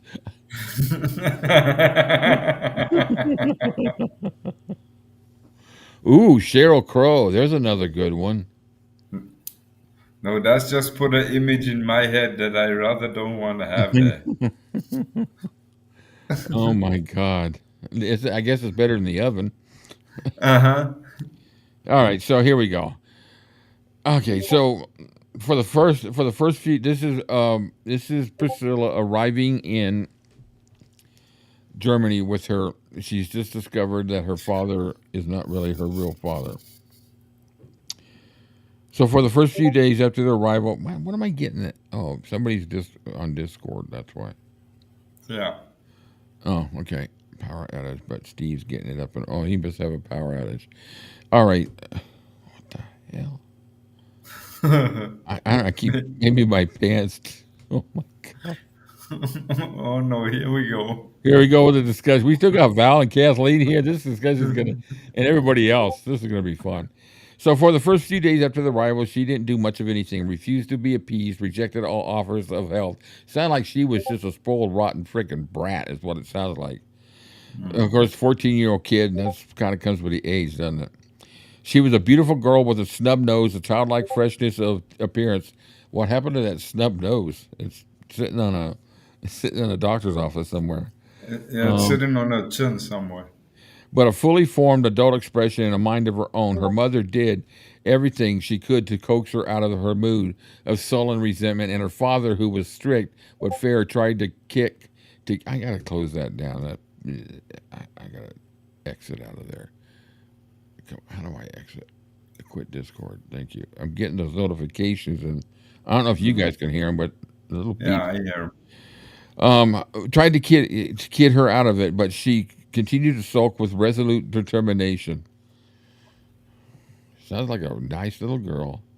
The family moved out of the hotel they had been living into a pension, and Priscilla started dropping by the nearby Eagle Club, which served as a kind of community center for Air Force families.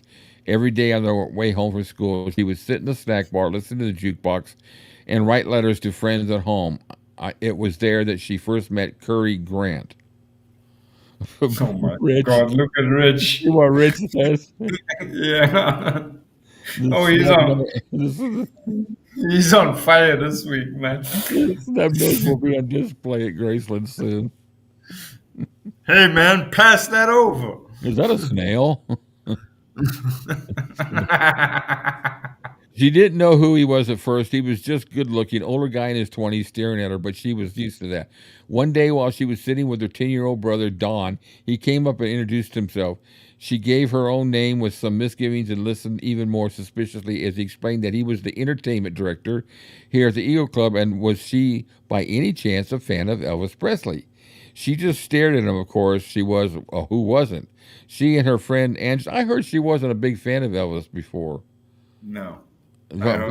From what I've read, I think maybe she said that in her book. I guess just to kind of dispel the rumors. She and her friend Angela had located Bad Nauheim.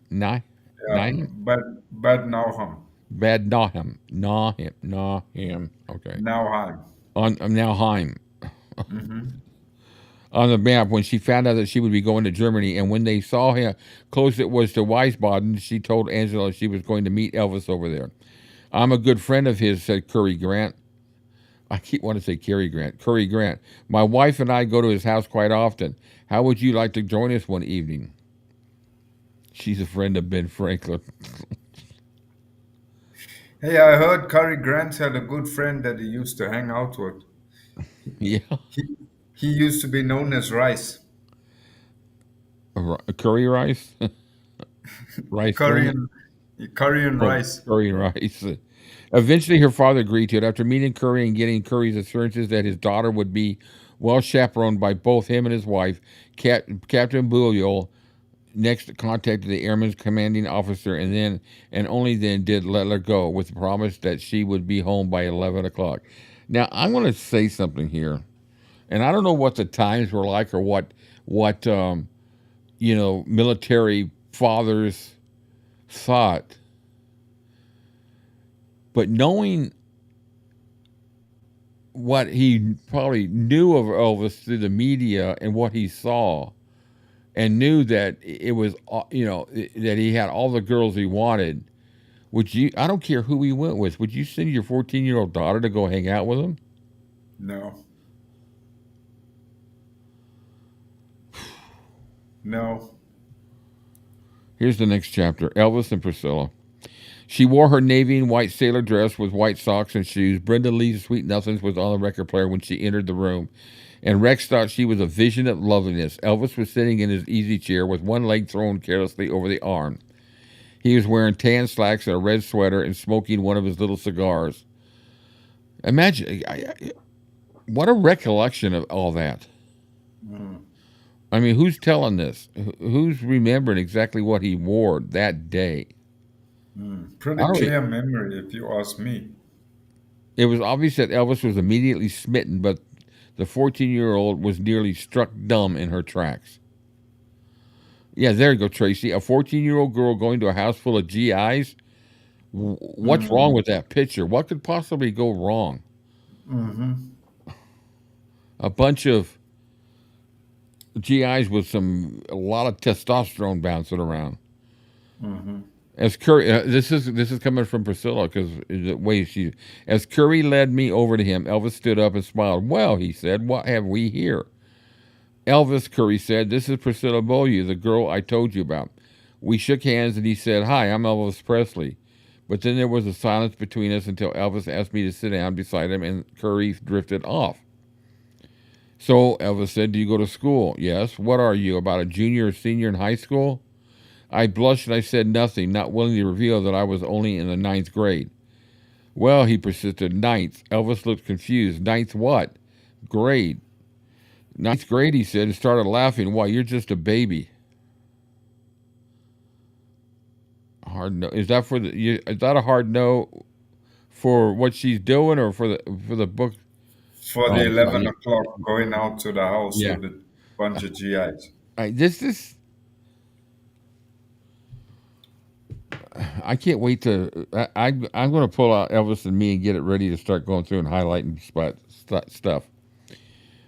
Priscilla's book doesn't come out until September 1st, so that's July 1st. That's 2 months. So we got plenty of time to have some really healthy conversations about the Colonel. That's going to be a blood pressure tester. Those episodes for me, for sure. I know that much. 𝐉𝐞𝐰𝐞𝐥𝐥𝐞𝐝 used these remembrances from her Elvis and Me book. Not exactly reliable sources. Good point. Yeah, Susan says I need to read Child Bride. I've got an opportunity to get that by PDF. I was going to ask you guys. You guys could get good suggestions. You know, I had asked what everybody thought about Are You Lonesome Tonight, and everybody seemed to be the consensus of no, no. And I did. I'm not gonna get it. But Child Bride, I'm looking at. I'm thinking. I wonder if I should get that. So you guys, let me know if I should get it to do a comparison with the. I know it's not written. I don't know who it is that wrote it. I didn't recognize the name from before. Rick needs to read Child Bride. Open my eyes. Right, I totally agree. For 𝐉𝐞𝐰𝐞 not to source the info himself shocked me. It was all from Elvis and Me. That disappoints me a little bit. Thanks. Well, of course, you know, he probably had to get some references from other books, too. He references Jerry Hopkins' books sometimes. But I don't know. Maybe he just used it as for the effect of really what damage does it do to say what he was wearing and all that day, you know? It's not like a negative or a positive. It's just what she seems to remember. 30 years later in the 80s? Didn't that book come out in the 80s, Elvis and Me? He played the piano for her, singing some of his own songs, but also, to her surprise, big expressive numbers like Tony Bennett's Rags to Riches. Wow. And Mahalia Jackson's I Asked the Lord. That's a great song.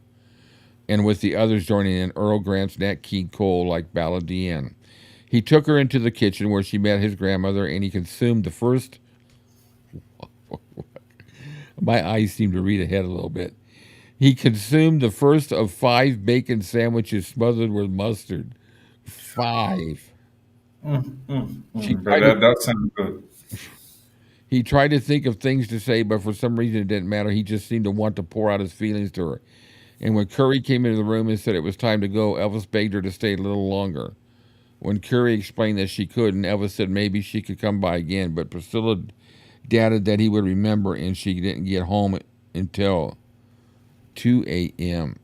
Anyway, when they got held up by the impenetrable fog on the Autobahn to Wiesbaden, wasn't there somebody that made a pass at her while he was in Germany?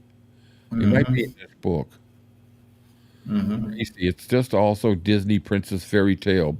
Blah. It is. Her storytelling is just so fanciful. It's just like, oh, he was wearing this, and then I remember his leg over the arm of the chair, and he sang songs and.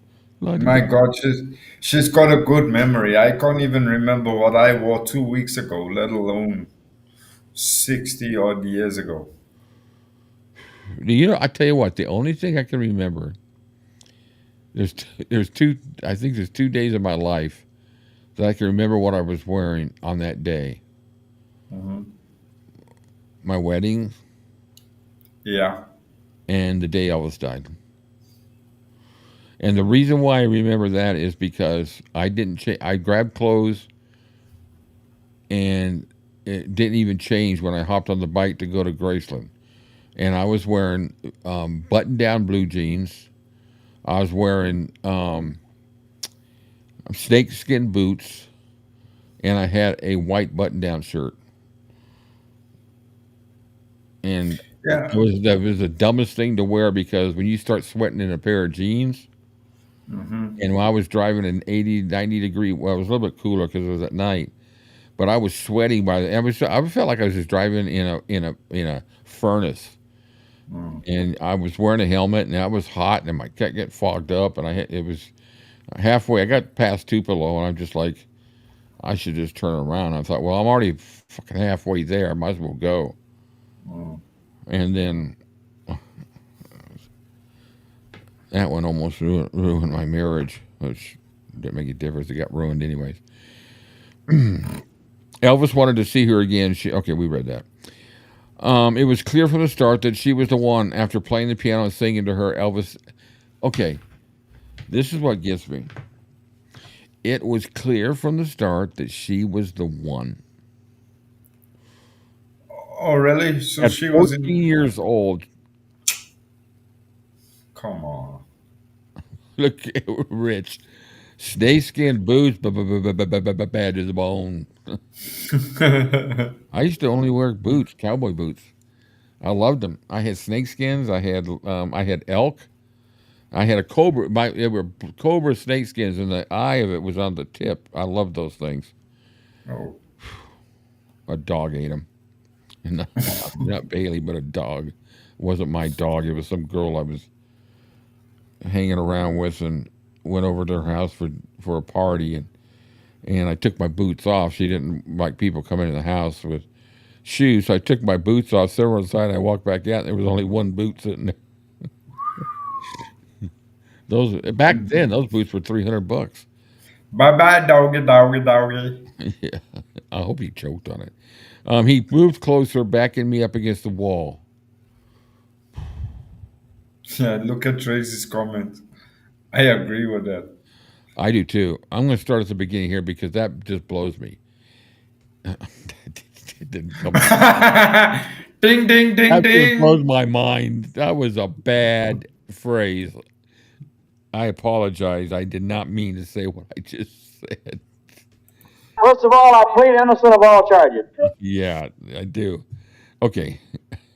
I am such a dumbass. Yeah, I am. I can hear Rich now laughing his ass off. Okay. Well, at least somebody got blown between the three of us. He goes bleep. All right, so I'm going along with Tracy. Whoa. Whoa.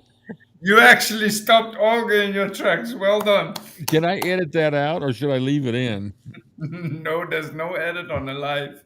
Oh, yes, there is. When it posts, I can go in there and edit sections out. It's a pain in the ass, but I'll just leave it. And I don't give a shit.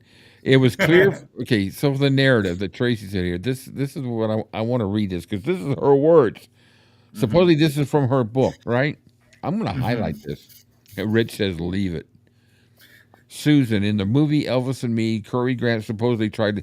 Yeah, that's who it was. I remember reading that. All right. It was clear from the start that she was the one. It was clear to her from the start. Isn't that what she's saying? That was her? Or was it clear to the start that she was the one to Elvis? She was the one to him. I wanted to be alone with you, Priscilla. She looked around. There was no one near them. Yeah, so she's saying that it was clear to her that she was the one. I think. That's hard to get. That's what she's saying. We are alone, I said nervously. He moved closer, backing me against the wall. I mean, really alone, he whispered. Will you come upstairs to my room? The question threw me into a panic. His room. But she... There's nothing to be frightened of, honey. As he spoke, he was soothing my hair, smoothing my hair. I swear I'll never do anything to harm you. He sounded absolutely sincere. I'll treat you just like a sister. Flustered and confused, I looked away. Please. And then when she describes what supposedly happens, who would do that to his sister? She preceded him upstairs so it would look better and explored his room, finding letters from Anita and other girls carelessly strewn about, examining his books and records, all his uniforms, waiting almost breathlessly for him to appear. I got to take this in. She's no sister now. I need some pain pills. At last, after what seemed like forever, he did. Took off his jacket, turned on the radio, and sat down on the bed. Why didn't she sit down beside him, he said, as she imagined all kinds of unimaginable conclusions. But she still stayed there. That's my input. But she was won over by his sweetness, his sincerity, his eyes, and they fell into a conversation from which she could scarcely be roused to go home. Yeah, I agree, Tracy. You're right. Perfect. Yep, you're right, Tracy. This is how it all began. Oh my and God! and she still pushes it. Look at Olga. Poor Anita. You're right. I Mm. liked Anita. Yeah, she was a little bit, how can I say, rough around the edges to a certain extent, but she would have been a way better choice. On their fourth date, he met her parents. At Captain Beaulieu's insistence, up till then, Curie had been taking her back and forth to bed Nahim. Bad Nauheim. Nahim. But Priscilla told Elvis that if he wanted to see her again, he was going to have to pick her up himself. He arrived with his father in the white BMW and sat nervously in the living room, waiting for her parents to enter. When they did, he jumped up and said, "Hello, I'm Elvis Presley, and this is my daddy, Vernon," as if they might not know who their visitors were. That's kind of a snarky remark. They made small talk while Priscilla nervously fretted. She knew what her father could be like, and she had seen and heard things at Bad Nauheim. Like gnawing on a bone, Heim. Yeah. Nauheim, that she knew her father would never approve of it. I don't know why I have trouble with that. But Elvis, I can say colonoscopy, but I can't say Nauheim. But Elvis was on his best behavior. He talked about his assignment with the Scouts and looked smart in his Army uniform. When Captain Beaulieu told him he would have to pick up Priscilla and bring her back himself from now on, just like a regular date, Elvis explained that by the time he got off duty, cleaned up, much of the evening was already gone. And would it be all right if his father picked their daughter up? He would bring her home. Lamar stated he would take her home. I can imagine Lamar hitting on her. Yeah. You know, I can imagine most of them. I can't imagine Charlie, but I can imagine, Red and some of the other ones, looking at it, "Oh, this girl's just hot to trot, and, we're going to take her home. Let's see if we can get a little action too," type of deal, I mean, Lamar said it in a documentary interview. He said living with Elvis was like being in a whorehouse with a credit card. So, if you can make those kind of statements, then I'm sure your mind can go elsewhere too.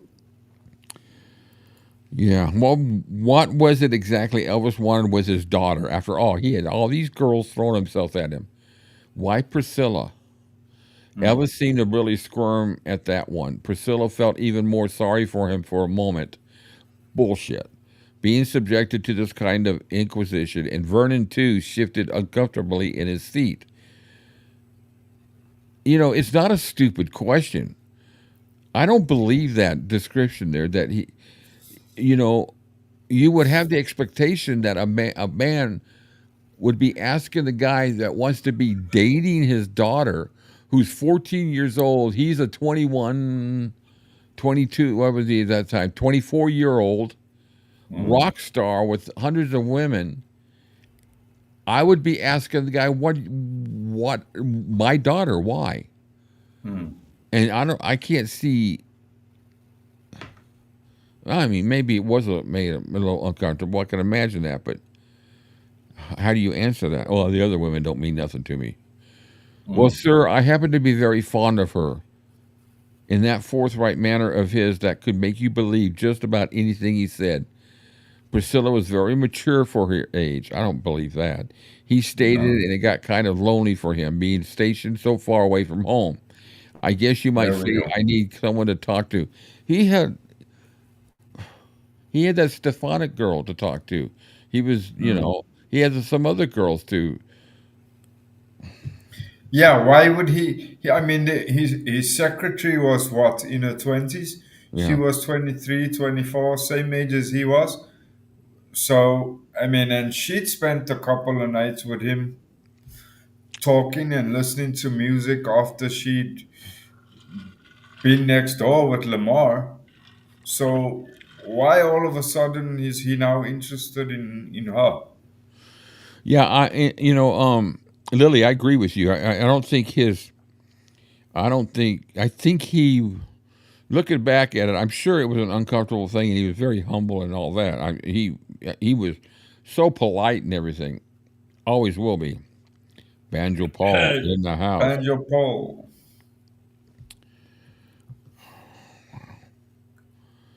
So from that point on, they saw each other almost every night. He didn't take her home all the time, or even most of the time.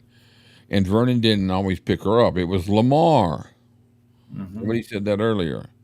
As often as not, who acted as a chauffeur, but that was no longer an issue.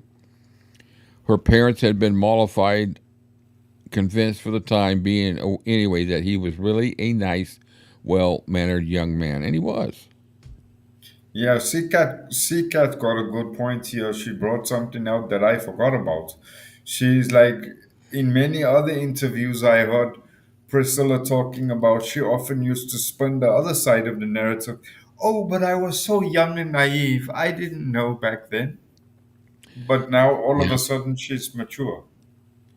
I mean, she knew what was going on. She's hanging with her friends, and they were, boys. I mean, that's the age where they're all about boys, boys, boys, boys, and they know.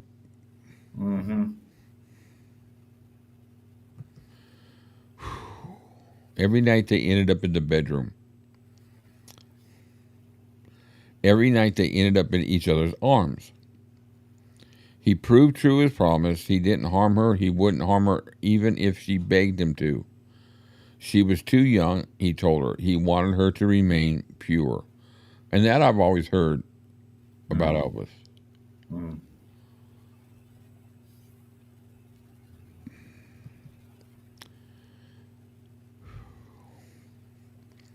So she learned all the family stories. She heard how hard his mother would be on him sometimes, but how she protected him from all harm. She felt totally a part of him, and yet she didn't know what her own role was supposed to be.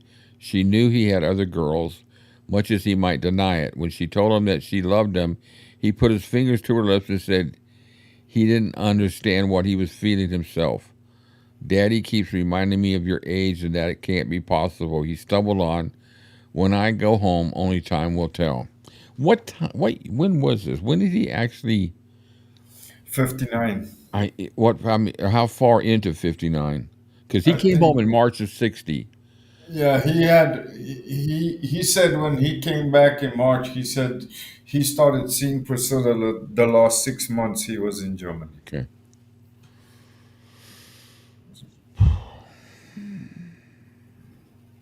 I mean, yeah, he said it in the press conference at Graceland when he was asked. He said he'd been seeing a little girl over there. She'd been over there the last 6 months before he came back. Yeah, I think I like Susan's comment here. They again preyed on Elvis's vulnerability.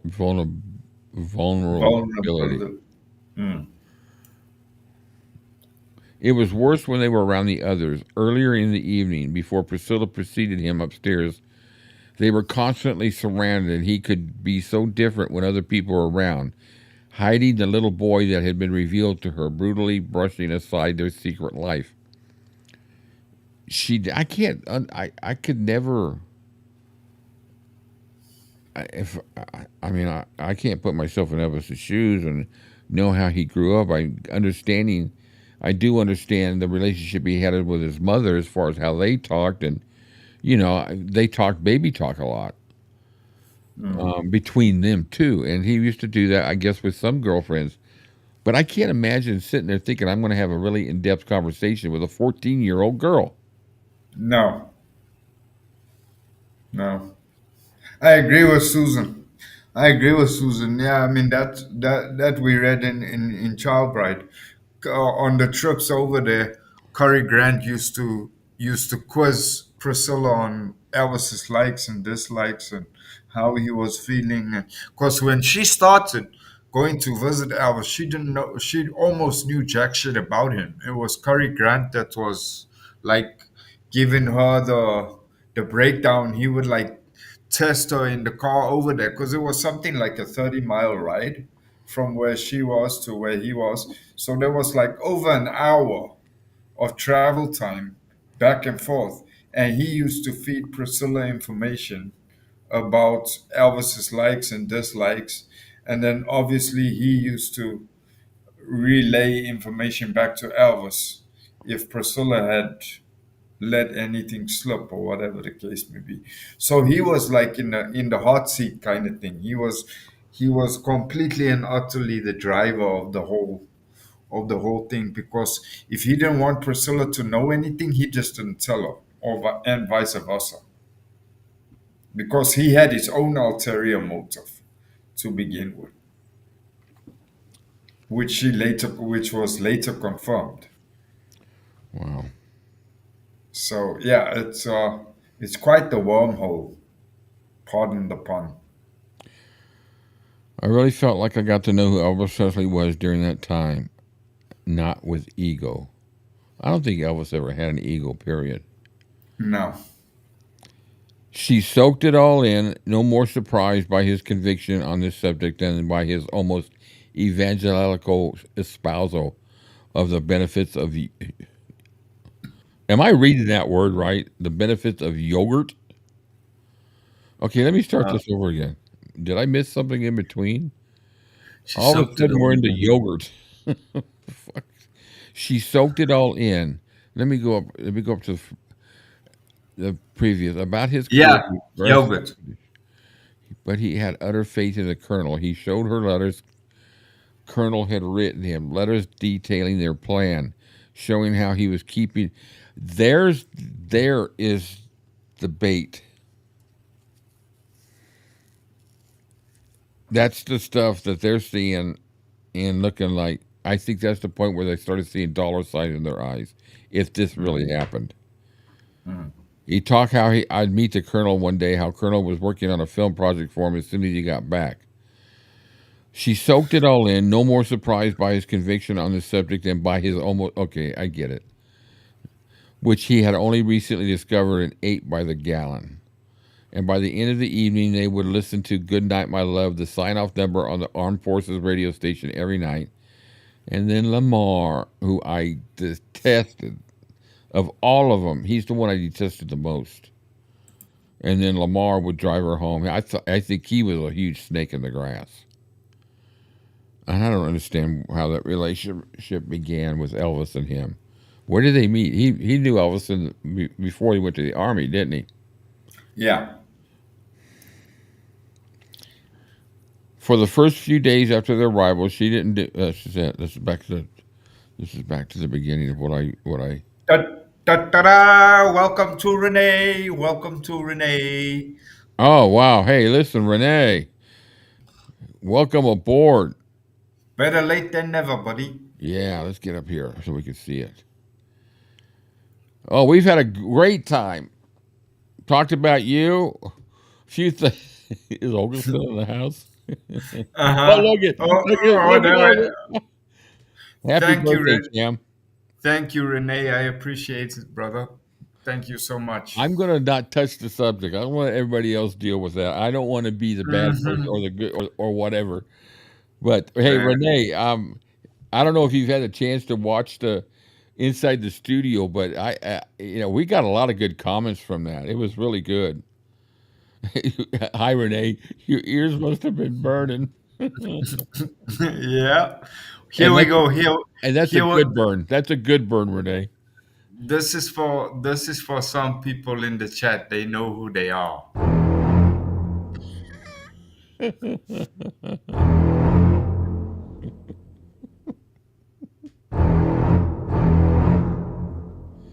That's hilarious.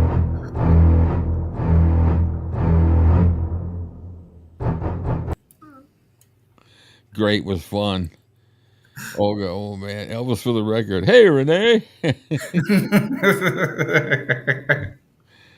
Oh my God, I'm glad you made it, Renee. Very good. I hope everything went good with your family. I know you had some stuff going on, so we've been having a good discussion here. We've been we're more into the Colonel book here. We're actually better than halfway through, and I always thought we would do these things in 2 chats.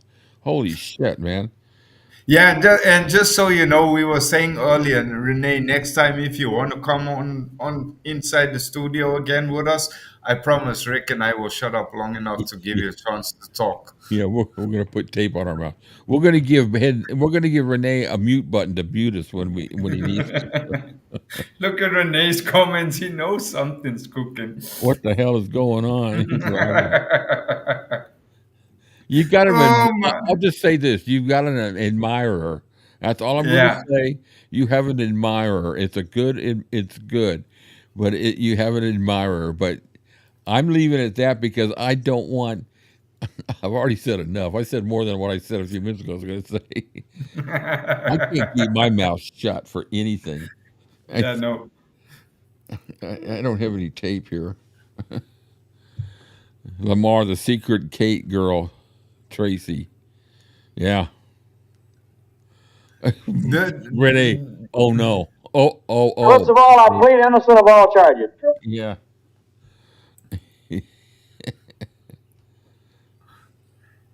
I think Elvis unloaded a lot of stuff on Billy's bed. What's I can't see what she's got there. There's a bullseye or something. Uh-huh. Yeah, is Peck's that guy that she started having an affair with after Lisa Mee was born, isn't it? I'm just discovering that. I don't know why. Some of this stuff I've forgotten or I just brushed off. It's just like I was more into the music and all that. But the more I get into this stuff, I don't want anybody to think that we're getting off onto a defending Elvis because there's nothing to defend. Having a discussion about some of this stuff is fine, but what everybody wants to believe, they can believe whatever they want to do. But this is a great discussion. We all end up with different opinions on some stuff anyways when we're through. Yes, she was cheating on Elvis. I knew she had done it early, and I remember hearing about that. It seems familiar from after reading her book, or what book did I read that in? I don't remember. There's so many books. But this is what's helping me absorb the information now is these discussions, as opposed to just reading the book. Talking about this. Does this channel double as a dating site? Olga, Lily laughing. Jaws is coming to get us. There we go. Oh, he's so hot. Priscilla used her. Oh, okay. I know what the word means. I just can't pronounce it. Sexuality towards men her whole life to achieve what she wanted, like a praying mantis. Lori apparently so, huh? Yeah, Lori. No, I don't think I don't think Elvis was blind to it. I think he just uh he just kind of put it on the back burner and didn't deal with it until the time was absolutely necessary. Yeah, Because he had too much hanging in the balance. See, Had that's he dealt yeah. had he dealt with it that soon, I mean a year after he got married, that would have reflected badly on him. So I think it was a case of he grit his teeth and he put it on the back burner for as long as he possibly could. That's the thing about. That's where my comment got me in trouble with. Not in trouble, but just it was misunderstood when I said that you got to be an idiot to think that the marriage broke up all because of Priscilla. No. Because there are things going on both sides, obviously. And, but, the thing is this is how I look at that aspect. That's the way Elvis was his whole career. Before he got married, Priscilla knew what she was getting when she married him. Did she think she was going to change make him quit music and just go back to driving a truck. I 100% agree with you, Eric. I don't think Elvis had any intentions of really getting married. No. And I think. And when we get to that point in this book, it's going to be interesting because I think we're going to find that whole marriage was manipulated by Yeah. the Colonel and Priscilla's father. Yeah. And whether they really had something to put out there about Elvis that Elvis may have thought, well, I don't want anybody to know that. I don't know, and I don't think so, because if there was, it would have come out by now. Yeah, and I think the other thing to look at too is, unfortunately, in this case, for Elvis anyway, his word was his honor. So had he even come out and said, no, I don't want to do this, and really stood his ground honorably for himself, he wouldn't have been able to have peace with the fact, because he initially said yes, he would. And he basically morally bound himself. Yeah, he was a person that was loyal and stood by his word.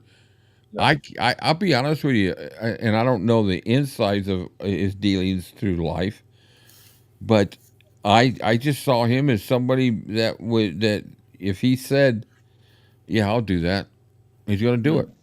Yeah, even if And it meant. the only thing at the time it did happen is because the Colonel turned around and said, "No, you're not going to do that."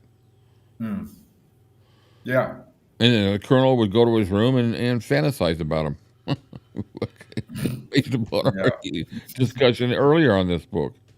He was over it before she gave birth. As much as he was excited about a baby, he wants to separate or divorce. It must have been bad. And once again, we only have Prissy's story about that. Yeah, I don't know what stage it was, but I don't think a man who's really a person, I don't care whether you're a rock star or not, if you've been married only a few months, a year, and you yourself are out, having affairs, and I mean, look at Susan Henning, and whoever else during that time period.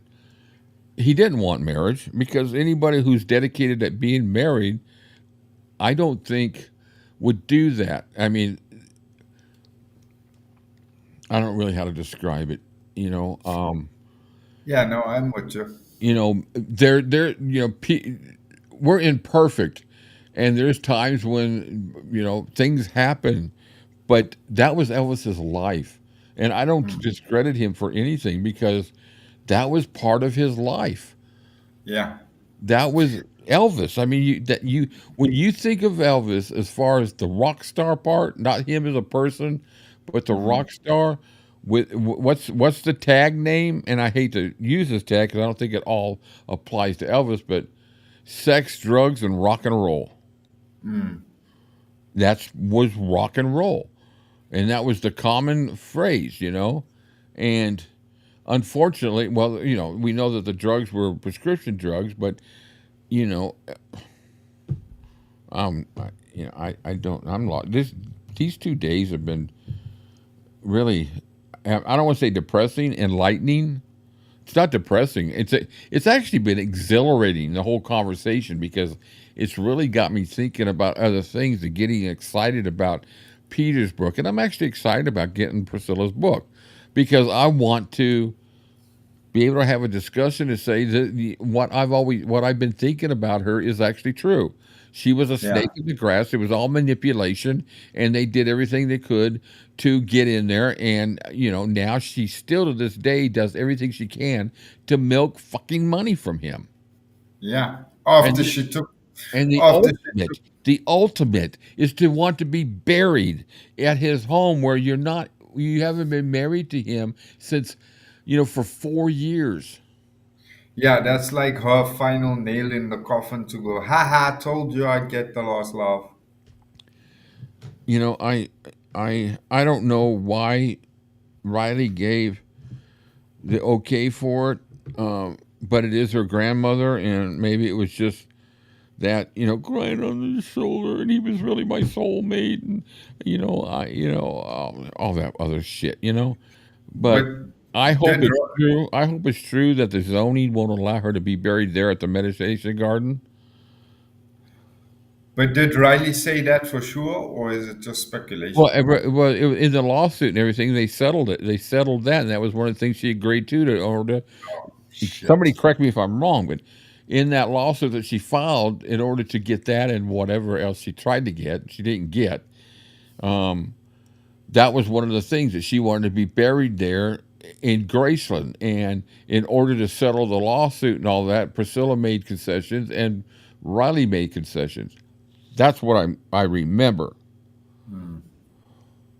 I do believe that after they married, he tried to honor his vows. I believe so too. After he found out she was with Steve Peck 6 weeks after. Yeah, see, there's that timeline.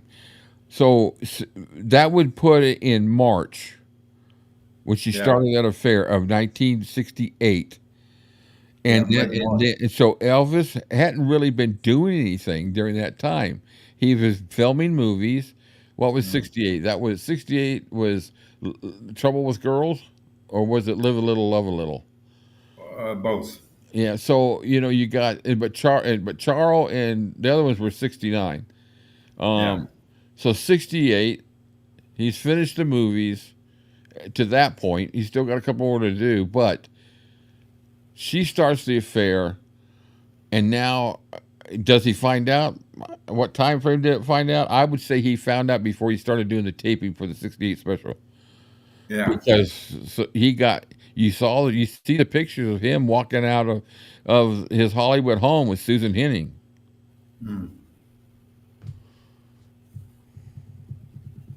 Yeah, I think he was the kind of guy that, okay, if you're not going to honor your part, then why the hell must I?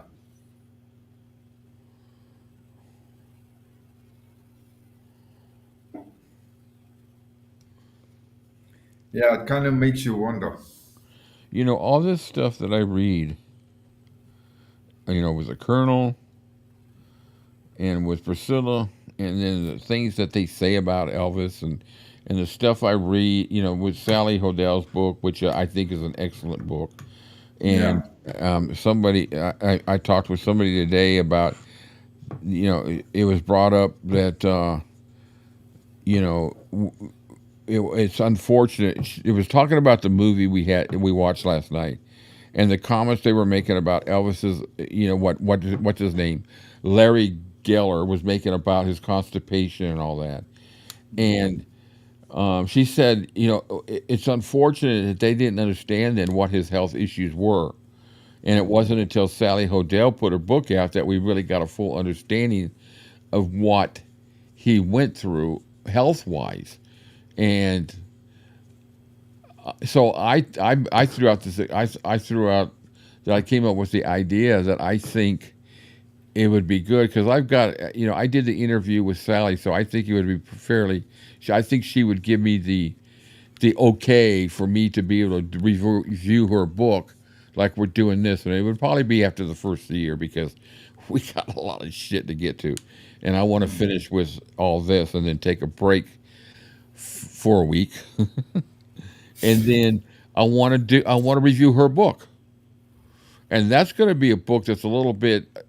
It's so detailed that it's going to be a really great discussion, and I'm going to kind of hope that maybe she could pop in one day on a live and just, I don't know, but anyways, I'm sure she'll give me the approval. Actually, you know what? You guys, I don't know how many we still got here. 23. I think this will be interesting while we're on that discussion. I uploaded, she put out a video regarding his autopsy report, which a lot of people believe that it's been released. It was released, or that it was going to be released so many years after he died. Well, what we know that's coming up, but where is this at? It's a little quick thing. It's a little. She said to share it around, so everybody. Here we go. So here, let's watch this for a second. It's only like a minute long, but it's Sally talking about the autopsy report. Hi, Sally Hodell, author of Elvis the Destined series. One of the top questions that I always get is about the autopsy report. Will it be released on the 50th anniversary of Elvis Presley's death? The answer to that question is no. The autopsy was requested on the day Elvis died by the family, and that ensured that it would be kept a private family document, ensuring that Elvis's death was found to be of natural causes, which it was. So therefore, the document is in the family's possession. It is a private document. They are under no obligation to release that on the 50th anniversary of Elvis's death. I think this myth started because the birth certificate of Elvis Presley will be made public. It will become a public document on the 50th anniversary of his death, which is per state law in Tennessee. But the autopsy report will remain a private family document. And this was, again, just to ensure privacy. Unfortunately, a lot of conspiracy has grown out of that decision to have it be a private document. But the contents are well known. I interviewed someone who had the autopsy report, a copy of it in his possession, as it was needed for different things, by the hospital administration, by the defense and Dr. Nick's trial, things like that. Copies were in circulation and are available. We do know the contents. There is no smoking gun. So that answers the question. That's the truth of the matter. Pass it on. That's her story, and she's sticking to it. I believe it. I mean, she did interviews. I mean, she did some in-depth interviews, and she talked to the family members and all that. So that's funny about the family cemeteries. You can always get in later, as the dead ones have no input on the matter. You know that there's two things. You know that where Elvis was originally taken to be buried or interred, the Forest Lawn. Oh, Forest Hill. Yeah, you know how many dead there are in that? No. All of them. Okay, wait. I won the prize this week. You got me good on I this am one. such a dumbass. And you know why they put fences around cemeteries? Because people are dying to get in. My God. Okay. Rich, I need your help here. I'm drowning. I'm sorry. That's a dad joke. That's a stupid dad joke. Rich, exactly. Autopsy report is private for the family. Yeah, I don't. Elvis Discord has it. Elvis Discord has the autopsy report. I wouldn't want to read it anyway. I feel that, you know what? Maybe we should call Frankie, who loves Elvis Presley. Yeah, but he's got the document. Yeah. I feel that we've taken so much from him already in terms of privacy that some things should just stay there. That's the point I was getting to before I wandered off in my mind. Of everything I've read, everything I got, all these books and everything, and all the negative stuff that's said about Elvis here and there, my opinion of him is no different than it was before I heard it. No. Because I know because everything that would be negative, the womanizing, the women, the prescription drugs and all that is far, far outweighed by the person he was. And that's why when you asked me the other day about the one thing about Elvis and that's why I said it's the person. Because it's the whole thing. Because if you take out the humanitarianism, he's not a whole person anymore to me. No. Because that means he doesn't have heart. If you take out the talent, then he's just a Taylor Swift or a Justin Bieber to me. Yeah. If you take out the humor, you just got somebody standing up on the stage, or the movies are boring, or the guy had great humor. There's nobody to me that ever touches that composition of a person.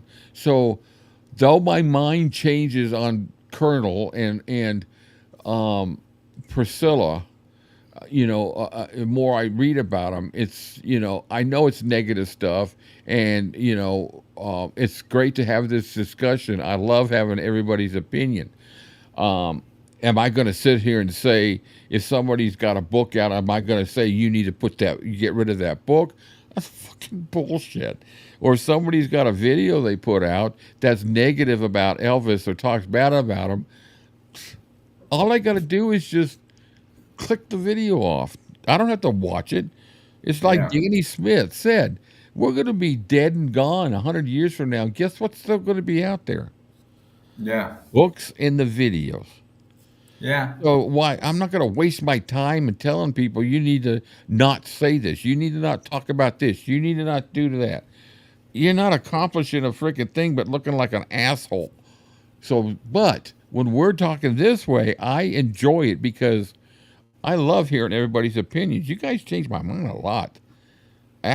Cam does. Every one of you out there, Olga, Rich, Tracy, Susan, Lori, all of you, give me great points to ponder, and they're great stuff. I loved school. I loved reading. I loved all of that, and I still love taking in information. I'm telling you right now, when I pass away, it's a shame that information can't be pulled out and given to somebody else. all they're going to get is like a cheeseburger and fries. So, but he was a human. He was a human who was imperfect, and there was only one person that walked. Well, there was actually two. When if you believe in creation, which I do, I believe in God and creation. That Adam was created perfectly, and so, but he sinned and he lost that perfection. Jesus was the only person that walked this earth as a perfect human being. But I in no way ever correlate the two together. It's totally different. But he's a legend. Yeah, he always will be in my eyes anyway. And I don't care about the negative stuff. I hate the fact that he went through what he did the last years, health-wise, and that he died early, and I hate that. But I unless I find a time machine or some kind of wand where I can change that, I'm not going to dwell on it. I'm dwelling on the music and the stories and all of that, because I still learn something every day. And I'm thrilled to death that they still continue to release these FTD in these sessions.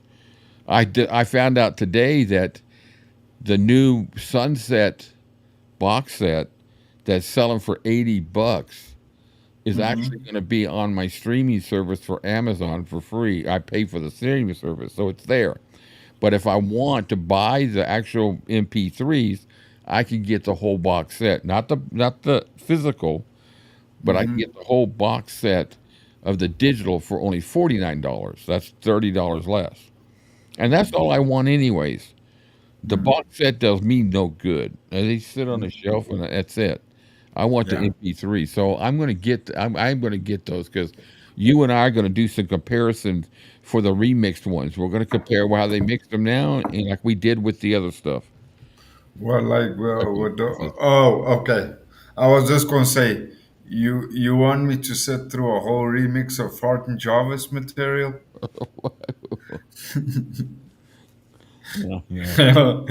Hell no. Yeah, I accidentally slipped up and swapped the vowels. Instead of Felt and Jarvis, I said Fart and Jelvis. So he is here on out affectionately known as Fart and Jarvis. Tracy, that's so true. The betrayals. That aggravates me, the betrayals. But, I can't say to them, you need to take it back or you need to apologize. That's bullshit. If they want to apologize, they're going to do it. I'm not going to admit it. But I dislike them for, look at Billy Smith and Danny Smith. They do everything they can to defend the legacy of Elvis. They tell great stories and all that. Is there bitterness there? I don't know, and I don't give a shit. Have they said things that might look a bad light on Elvis? They did, but I don't give a shit. Yeah. Because at the end of the day, it's not going to change one iota of what I think of Elvis. All it's going to do is just inform me. Yeah.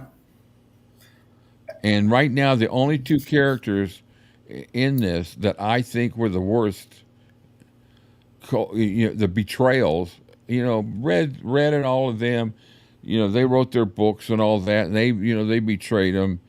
But the ones who, did damage until they died, like the Colonel, he still, it was all about the money. And then Priscilla, to this day, is everything she can get money. When she runs out of money, she's got to find some other way to get it.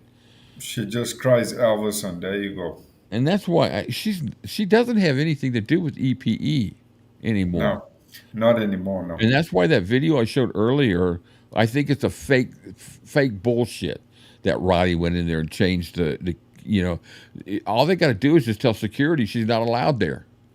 Yeah, and as far as I know, that is the case. Because as far as I know, that was the case when Lisa was still here. Lisa told security that under no circumstances is she allowed without my written consent. Yeah. Billy Smith, yeah, he did. He took part. I read some of those stuff, and that's the Landon Nash's book. I don't know if it's worth rehashing some of the stuff in there, but there is some, that book. I don't know how much. The thing I wonder about in the book of what was said now, supposedly, Billy admits that what was written in the book he did say. But I think some of the stuff that's been brought out by other channels have distorted or not read the whole context. They've taken just 3 or 4 sentences out. That's why I think I need to go through it. But I agree with what Tracy, was it Tracy? Yeah. Mm. If I were, I'm not gonna do the what if. The only thing I would never have done is I would have never done a book. And at the end of the day, if we look at it, right, doesn't matter who you are. If you're in a tight spot financially, and even more so the people that knew Elvis or worked with Elvis or have any affiliation to the family, if you're in a tight spot financially and you cry Elvis, as I like to call it, a publisher comes knocking and says, okay, we're going to pay you $50,000 to do a book. Give us your story. And if they know that the more salacious and the more bullshit they write in there, Elvis is not here to defend himself. So they can write whatever the hell they want in there. If a prime example is Elvis and Me, for example, they can write whatever the hell they want in there. Elvis is not here to defend himself. Neither is Vernon. Lisa is no longer here. Nobody from Elvis's inner circle that really knew what was going on, besides Billy Smith probably, and maybe Jerry. Nobody else other than that's no longer here. So they can write whatever the hell they want. Mm-hmm. The publisher's going to take it and say, oh, okay, there's a couple of juicy details in here. We'll pay you an extra $20,000 on top of what we've already offered you. Can we print the book? They're going to go, hell yeah, I'm close on to $100,000 in debt at the bank. This $80,000 that you're going to pay me for the book's going to wipe out my debt. Go for it. It just shows you their character. Yeah. And it's to me, it's embarrassing. It's to terrible. Me to associate. To me, it's an embarrassment to Elvis. Yeah. But, because he can't. There's nobody alive that can defend him. And, there's nobody. I don't care who you are, whether you got a channel that says you can or whatever. There's nobody out there that can defend what's been done and said. After you talk about it and all that, you just say, okay, that happened. Some stuff I'm not going to deal with, That's Yeah. why I'm not, I'm not keen on Alana Nash's book. The worst stuff I'm getting into is Priscilla's stuff, but that's only because of the timing of it all. Yeah. It's like I said yesterday when we were listening to Larry Geller talk. And I said, okay, if Elvis was standing in front of you, would you be spewing this shit? 10 to 1, he would not have. And Right. then that begs me the question to say to myself, okay, if he was standing in front of me, would I be saying this? No. So then for myself, why the hell am I doing it? And the only reason I can logically and conclusively come to is he's doing it for money and he's doing it for hits. But he's throwing his own integrity out the window, and he's throwing his supposedly respect and love for for Elvis out the window because of dollar signs. And to me, that's a crock of shit. Yeah. Some good points here. Lisa had to listen and watch this BS. Wish she could have called them out individually. I know I've just heard that there was a falling out between her and Billy, but you know what? You know what really bugs the shit out of me? Of all the books I've read, there's still the one thing, and I've said this before, and it was in Lisa's book. And it shows the character of these people that were around. Because I believe every word Lisa said in that book, every single word. Yeah. And when she had no reason to lie. The one thing that really comes, and I can imagine what tapes that Riley has set aside. But the one thing that really made me sit up, I was in the hospital and I read it or listened to it, that made me sit up and get infuriated. And I had to call a nurse for some water or something to drink because I was furious, is when she said she sat there and watched them ransack his room. Yeah. The people that were there, now, the people that I know were there, supposedly was, well, of course, Joe Esposito. There was Ginger Alden. Billy Smith was there. Who else was there? Was Lamar Fike there? Lamar was there. Larry Geller was there. Charlie? Charlie was there. I don't think Charlie would have done that. Dick Grove was there. Al Strada was there. So she knows, and then it broke my heart when she said she saw those things that were taken on auction sites. Yeah. So that shows the character of them. Now, I still enjoy listening to Billy and Danny because they have some really good stories and they tell things that I believe are true. So people will call in with questions about certain things and he'll answer the questions. Do I think he might, I don't care. I really don't give a shit anymore about what he says or anything, whether he's being vindictive because of whatever. I don't care. I don't give a shit. I like the channel I like watching it, and he's got good stuff. Somewhere in his heart, if he did or say anything, maybe somewhere in his heart, it's his way of making up to Elvis by having a channel that honors him. I don't know. Yeah, to add on to what you're saying, do I believe Billy has remorse for some of the things he said and done? Yes, I 100% I think agree. he does too.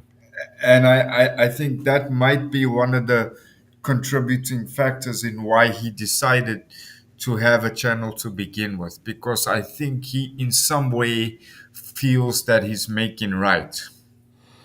Priscilla, Susan's got a great comment, and you know what? I don't think Priscilla really gave a shit about Lisa. No, she didn't. I think after Elvis died, she saw her as her money pit. Her, Yeah, Lisa was she was the key to the vault. She was the avenue to get her hands on the house, on everything else. Yeah, and she tried, but let me see what was two comments I want to read. Susan, first of all, Yeah, I heard about that. Priscilla sold a very personal jewelry box that Elvis gave her on Valentine's Day just after Lisa was born, and she sold it. It was sold on eBay for $50,000. Olga, see, I remember back in the day, there was a headline on the smut magazines that Aunt Delta was selling some of. I don't doubt that at all, because Aunt No. Delta was there too. Now, what Yeah. kind of I don't remember the book saying anything about her relationship with Aunt Delta after Elvis died. I don't. I have to read the book again. I don't maybe remember what she had to say. That's the word I was trying to think of, Barb. Lisa was her pawn, Yeah. and she's still trying to use that avenue, and she's trying to do it with this book. I swear to God, I Yeah. swear that this book is going to be a response to Lisa's book. Yeah. In fact, I'll go as far as to say, if it's not, I'll put my junk on the table. Oh, wait a minute. I'm glad I can't see your table. But yeah, I agree with you. I think she's doing the book to try and sort of, oh no, what Lisa's saying is nothing but lies, and how can she ever say that I never wanted her? And oh my God, I can just imagine. Anyway, back to the Colonel and back to Priscilla. So next Tuesday, back to the book, the Colonel. Let's find out. Like Olga said earlier to me, she said what is being brought out in this book is just unbelievable, and it's giving you some food for thought, especially that whole deal about Elvis's jealousy of anybody that was around Elvis, especially females. And then the rumors that he was asexual and that him, there was no intimate relationships between him and his wives. They were more marriages of convenience, probably. I know the first one was. And then the last one, what was her name? Marie, the last one? No, she was the first one. Marie was the first one. Yeah, the one that was in the TCB game, the one that she was married to Yeah. when he died. I forget her name, but yeah. Why does Gronick use so many other books in his? He didn't do some of the research himself in Careless Love in particular. I think it's mixed. I think there's a lot of interviews. I think there's a lot of discussions and interviews with people, but he also is referred back to what other people, he lists credits to him. He always, in the book, he always puts in there where he got the information. I mean, to be honest with you, at this day and time, where can you get this information? Most of the people are dead, so you have to rely. Now, he had 30 years of writing the book that's coming out, so some of them were still alive, as far as with the Colonels, but he's also going off a lot of the archives that he got 30-some years ago or whatever, that he's gone through, of letters and all that have never been seen. But, in answer to your question, Susan, I think it was still a mixture of both. I know he's referring to Elvis, Me, and all that, Elvis and Me, and some other books. But some things, I mean, researches, interviews and what you read. Yeah, there you go. Susan hit the nail on the head with that. She just put it all into the right words. But the stuff Lisa said about abuse was after EP died, so she'll try to refute that, I believe. That's my point exactly. That's what I think she's writing this book for. She's trying to answer back to that. And I got news for you. There's not a freaking word that Priscilla's going to be able to say that refutes Lisa that I am going to believe. She's lied too many times. I need to, I've been waiting, but, I think I'm going to throw in that Piers Morgan interview on one of our watches. Yeah. It's only an hour. Before we do the book. I'll do a 30-minute one and an hour one with, I think that might have been 30 minutes with her. But, although, Tracy has a a valid point too. To the contrary, too. Oh, that's a great point, Tracy. Yeah, that's a good point there, Barb. What's her name? Priscilla. Oh, I forgot her name. Priscilla always made the claim that he didn't want to have sex with her because she had a baby and all that. But Yeah, put the blame on Lisa. is the truth what Barb just said? And I think that's more the truth because, I mean, he had sex with lots of women that had kids.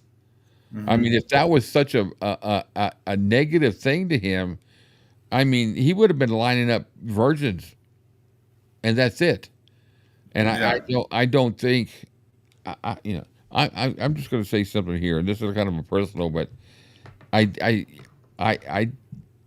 not something that I don't understand that compulsion or that obsession for somebody, a guy that wants to be the first. I'm getting off the other, but I just think it's kind of a demented thing.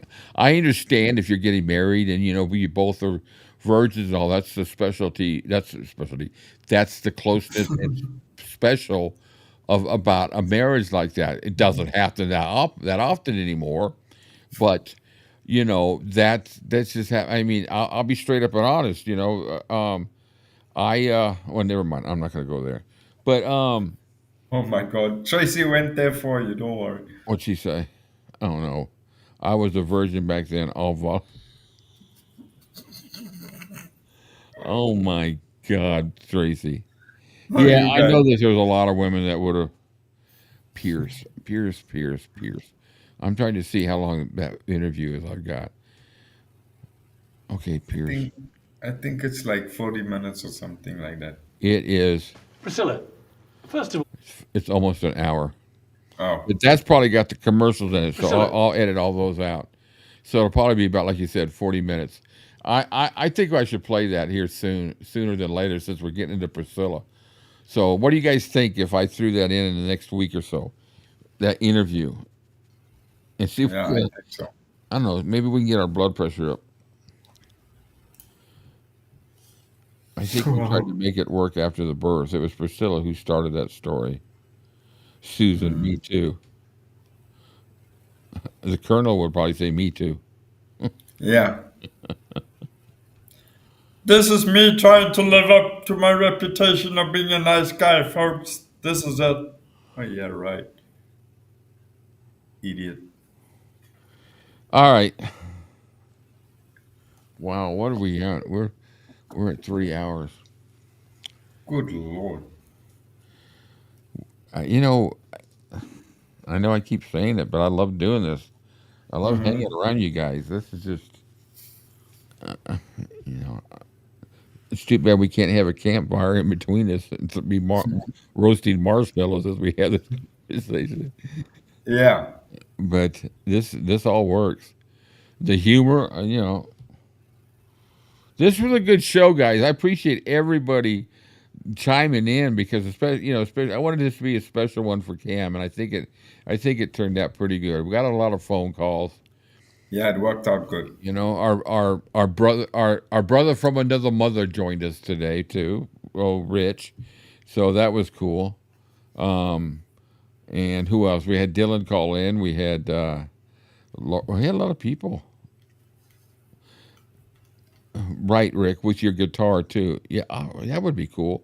Sitting around a campfire singing Dylan songs, Elvis songs, and Jimmy Buffett, and some of those good old little Neil Diamond, some Crosby, Stills. Oh, Jesus, I want to go off. Throw a little harmonica in there, and then we can start telling scary stories. Hi. It's me.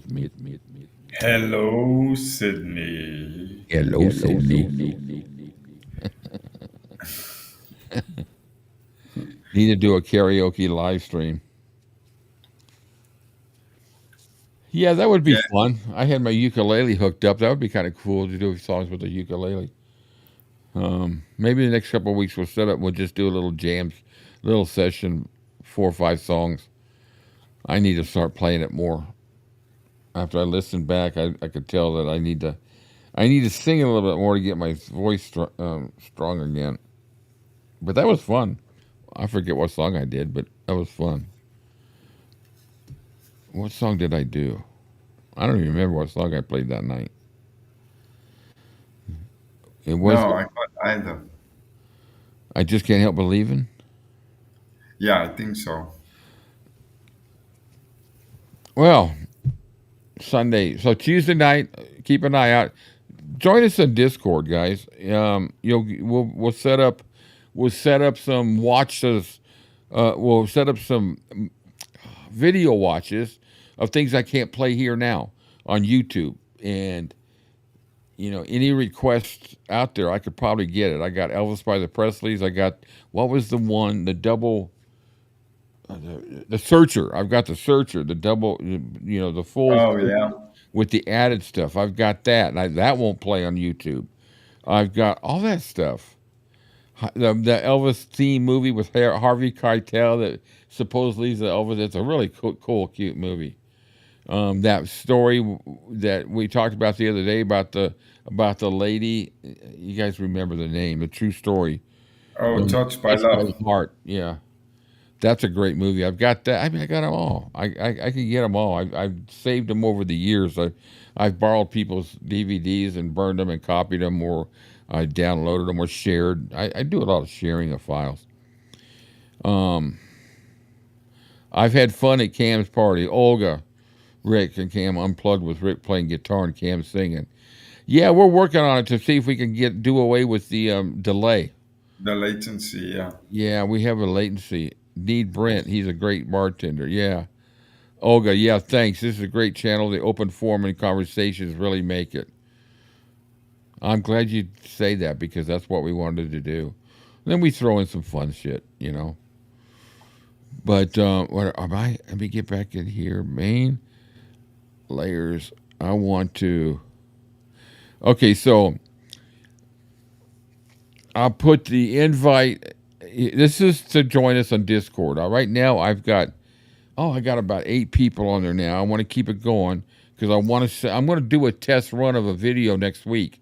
So if you want to join us, join the Discord and then join us on WhatsApp, because I send notifications of something that I do like at the last minute, or we have great conversations, So that's the Discord, and then we've got the WhatsApp, the group chat with that. So I think I got the links down below in the description. If I don't, then I'll make sure they're there. And then don't forget about Blue Moon Radio. Welcome to Blue Moon Radio on the live. I've been building up. The listeners have been building up, and it's cool because 24/7 Elvis. And if you're driving down the road, you want to listen to some Elvis. You got Bluetooth, or send it to your phone. I throw it on every once in a while through my. I don't want to say her name. She'll say what? Through my Alexa. Oh, she didn't. Okay. Alexa, are you there? I'm here. I listen once I hear the wake word. Okay, bye. Oh. Lily, Ann's book is on YouTube. Ann? Who's Ann? Who is Ann, Cam? I have no idea. Ann's book. I have to watch the videos on replay from Saturday. I missed that. Yeah, check it out, Hidden Renee. And then we need to sometimes, we'll do another one. Pick some more songs. We'll do another one. And hey, I got a good idea. Renee can translate a couple of Elvis songs into Dutch, and then we can do it. Then we wouldn't know our ass from our elbow. Then we would have to shut up. It's your birthday, and I know you haven't been drinking. No, but Anne Margaret, I've got her book. Yeah, I've pulled all these stuff that she talked about Elvis out of her book, and I was gonna. It'd be kind of cool to kind of do a review on that. I'll pull it all together, and I got to get it all in order, and Maybe we'll review that. I'll do it like we do the book. We'll do an Anne Margaret review. Jesus. I don't know when we'll do that, but we'll do it. So we'll get there. We will get there sometime. Yeah. No, this turned out to be a banger of a show, really, guys. And this is to you especially, but earlier today, it didn't pan out to be the greatest day, and before coming here, I was not really in the best of places, and know that having done the show and having been here tonight, I feel way better than I felt a couple of hours ago. So thank you guys for that. I told you, I said, cheer up. We're going to have a good time. You'll be feeling better. And I wanted to make sure you had a great show today. So once again, happy birthday. And yeah, more than one sentence on that book, Tracy.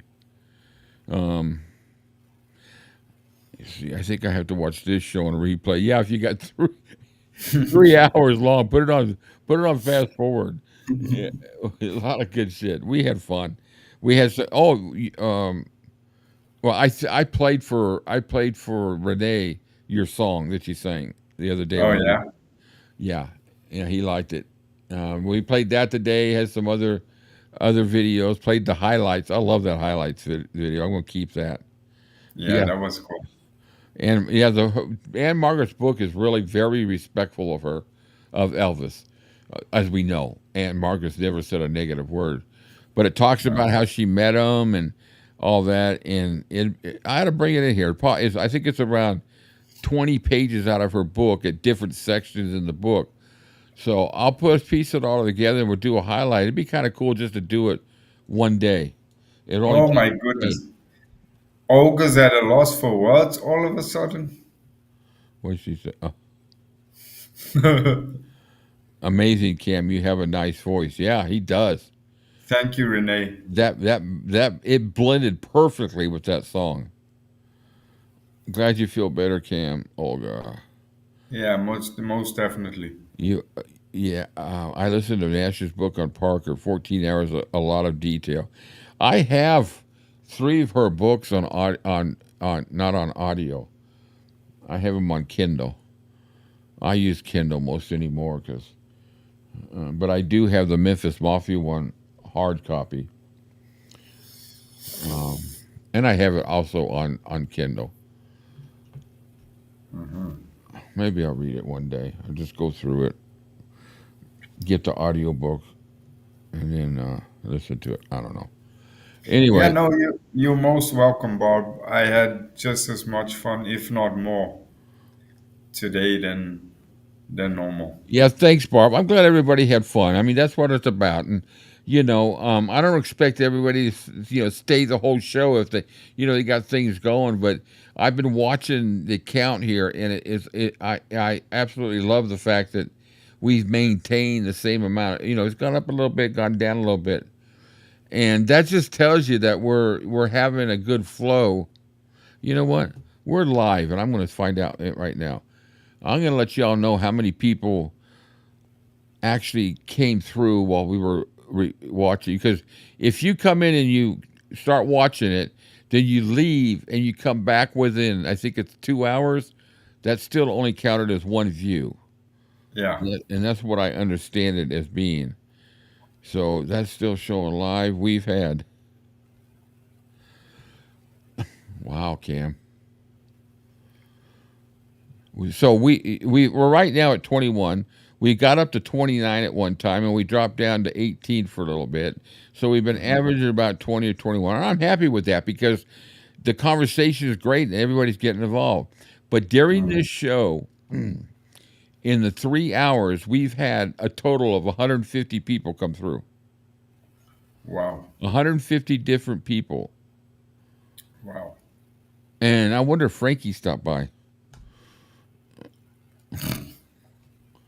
But you know what? I hope I didn't offend anybody about Frankie, but because normally I wouldn't have done that because I made my point. But when he obviously got offended because I called him out on a negative remark about Elvis, you know, he started. He decided he's going to show me up. I got news for Yeah, you. yeah.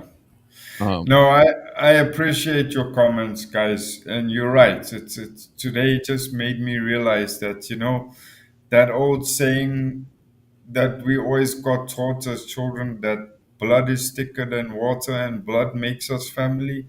That was disproven today, 100%, and I appreciate every single one of you out there. so, like I mentioned earlier, if anybody wants to give a little bit towards Cam, for what we're doing is the money that we collect today and tomorrow. The general GoFundMe is to help them recover, but we've decided to dedicate today and tomorrow for anybody who wants to donate $5, $1. If you don't want to add, there's a little slider that says, to add that much to give to GoFundMe because they're nonprofit. Just slide that thing over to 0. Or if you want to give, that's fine. But people don't like using GoFundMe because they think that you have to do that, and you don't. The only thing you're going to get charged is your normal, typical, I think it's 2.9% credit card fee. And that's everywhere you use a credit card. So, the link will be down below, and then I've got the code right there to the. I'm showing my bald head. Over to, if you look at the screen, over to the right. So if you want to give it a little bit, Cam's going to take it and get what he wants as a birthday gift, because we can't mail or send anything to him. He doesn't get it. We've tried. We've had a couple of people try. He's never received it. I sent a card as a test, just a regular card, and that's been 2 months at least, maybe. Yeah. And somebody else did too, and so there's been 4 different items that I know that have been sent to him. He never got, and he probably won't. He says there's been sometimes that he didn't get things. He got something one time out after 2-3 years. 4 years later. Yeah. 4 years later. So something that I ordered. So he's in a situation where he's at, because he lives in South Africa, where I'm sure that it's criminal of what's happening, But anyways, the best way we could do is, he gets the money as soon as it comes into my bank account. It's in his the next day. And so he's able to use that money to, he's bought a new bed, he's bought a refrigerator, he's bought several different things. But I think I really, he's gotten $150 today towards getting something that he wants. And okay, you guys are really putting me on the spot with this one, right? No, it's not on the spot. You deserve it. You deserve it. It's your birthday. You deserve to be noticed and loved. And that's what it's about, Cam. That's all it's about. And you've had a tough 10 months. What was it now? I said it was 292 days ago today. Yeah, I think that so. You and I met 294 days ago, 42 weeks that you and I met, and we've had a great relationship. It's been a long road. Yeah. All right, guys. Thank you so much, guys. Thank you so much from me again. I really appreciate it. Look, we jumped up 2 more viewers. Yep, Cam, this is your special day. I hope it was special for you. And Most definitely. Shared some memories, and we'll make some more moving forward. So Tuesday night, for those who are able to make it, we'll see you then. Check out my little short videos that I've been putting out. I've been putting out a lot lately, and getting a lot of views, which helps out, because I've noticed we've been getting some new names popping in here that I haven't seen before. But I've gained 700 new subscribers in the last 28 days. I'm blown away. Wow. That's just huge. So that's all thanks to you. So listen, you all have a great night, afternoon, morning, wherever you're at in this world.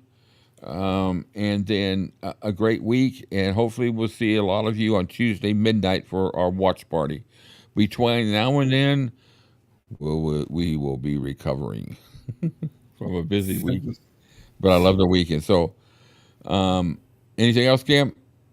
No, just besides, like I said already, thank you so much, guys. It's really been a pleasure. It's really been special. I really appreciate each and every one of you for all the messages, for all the messages of hope, all the messages of encouragement, all the craziness, everything. Thank you guys so much.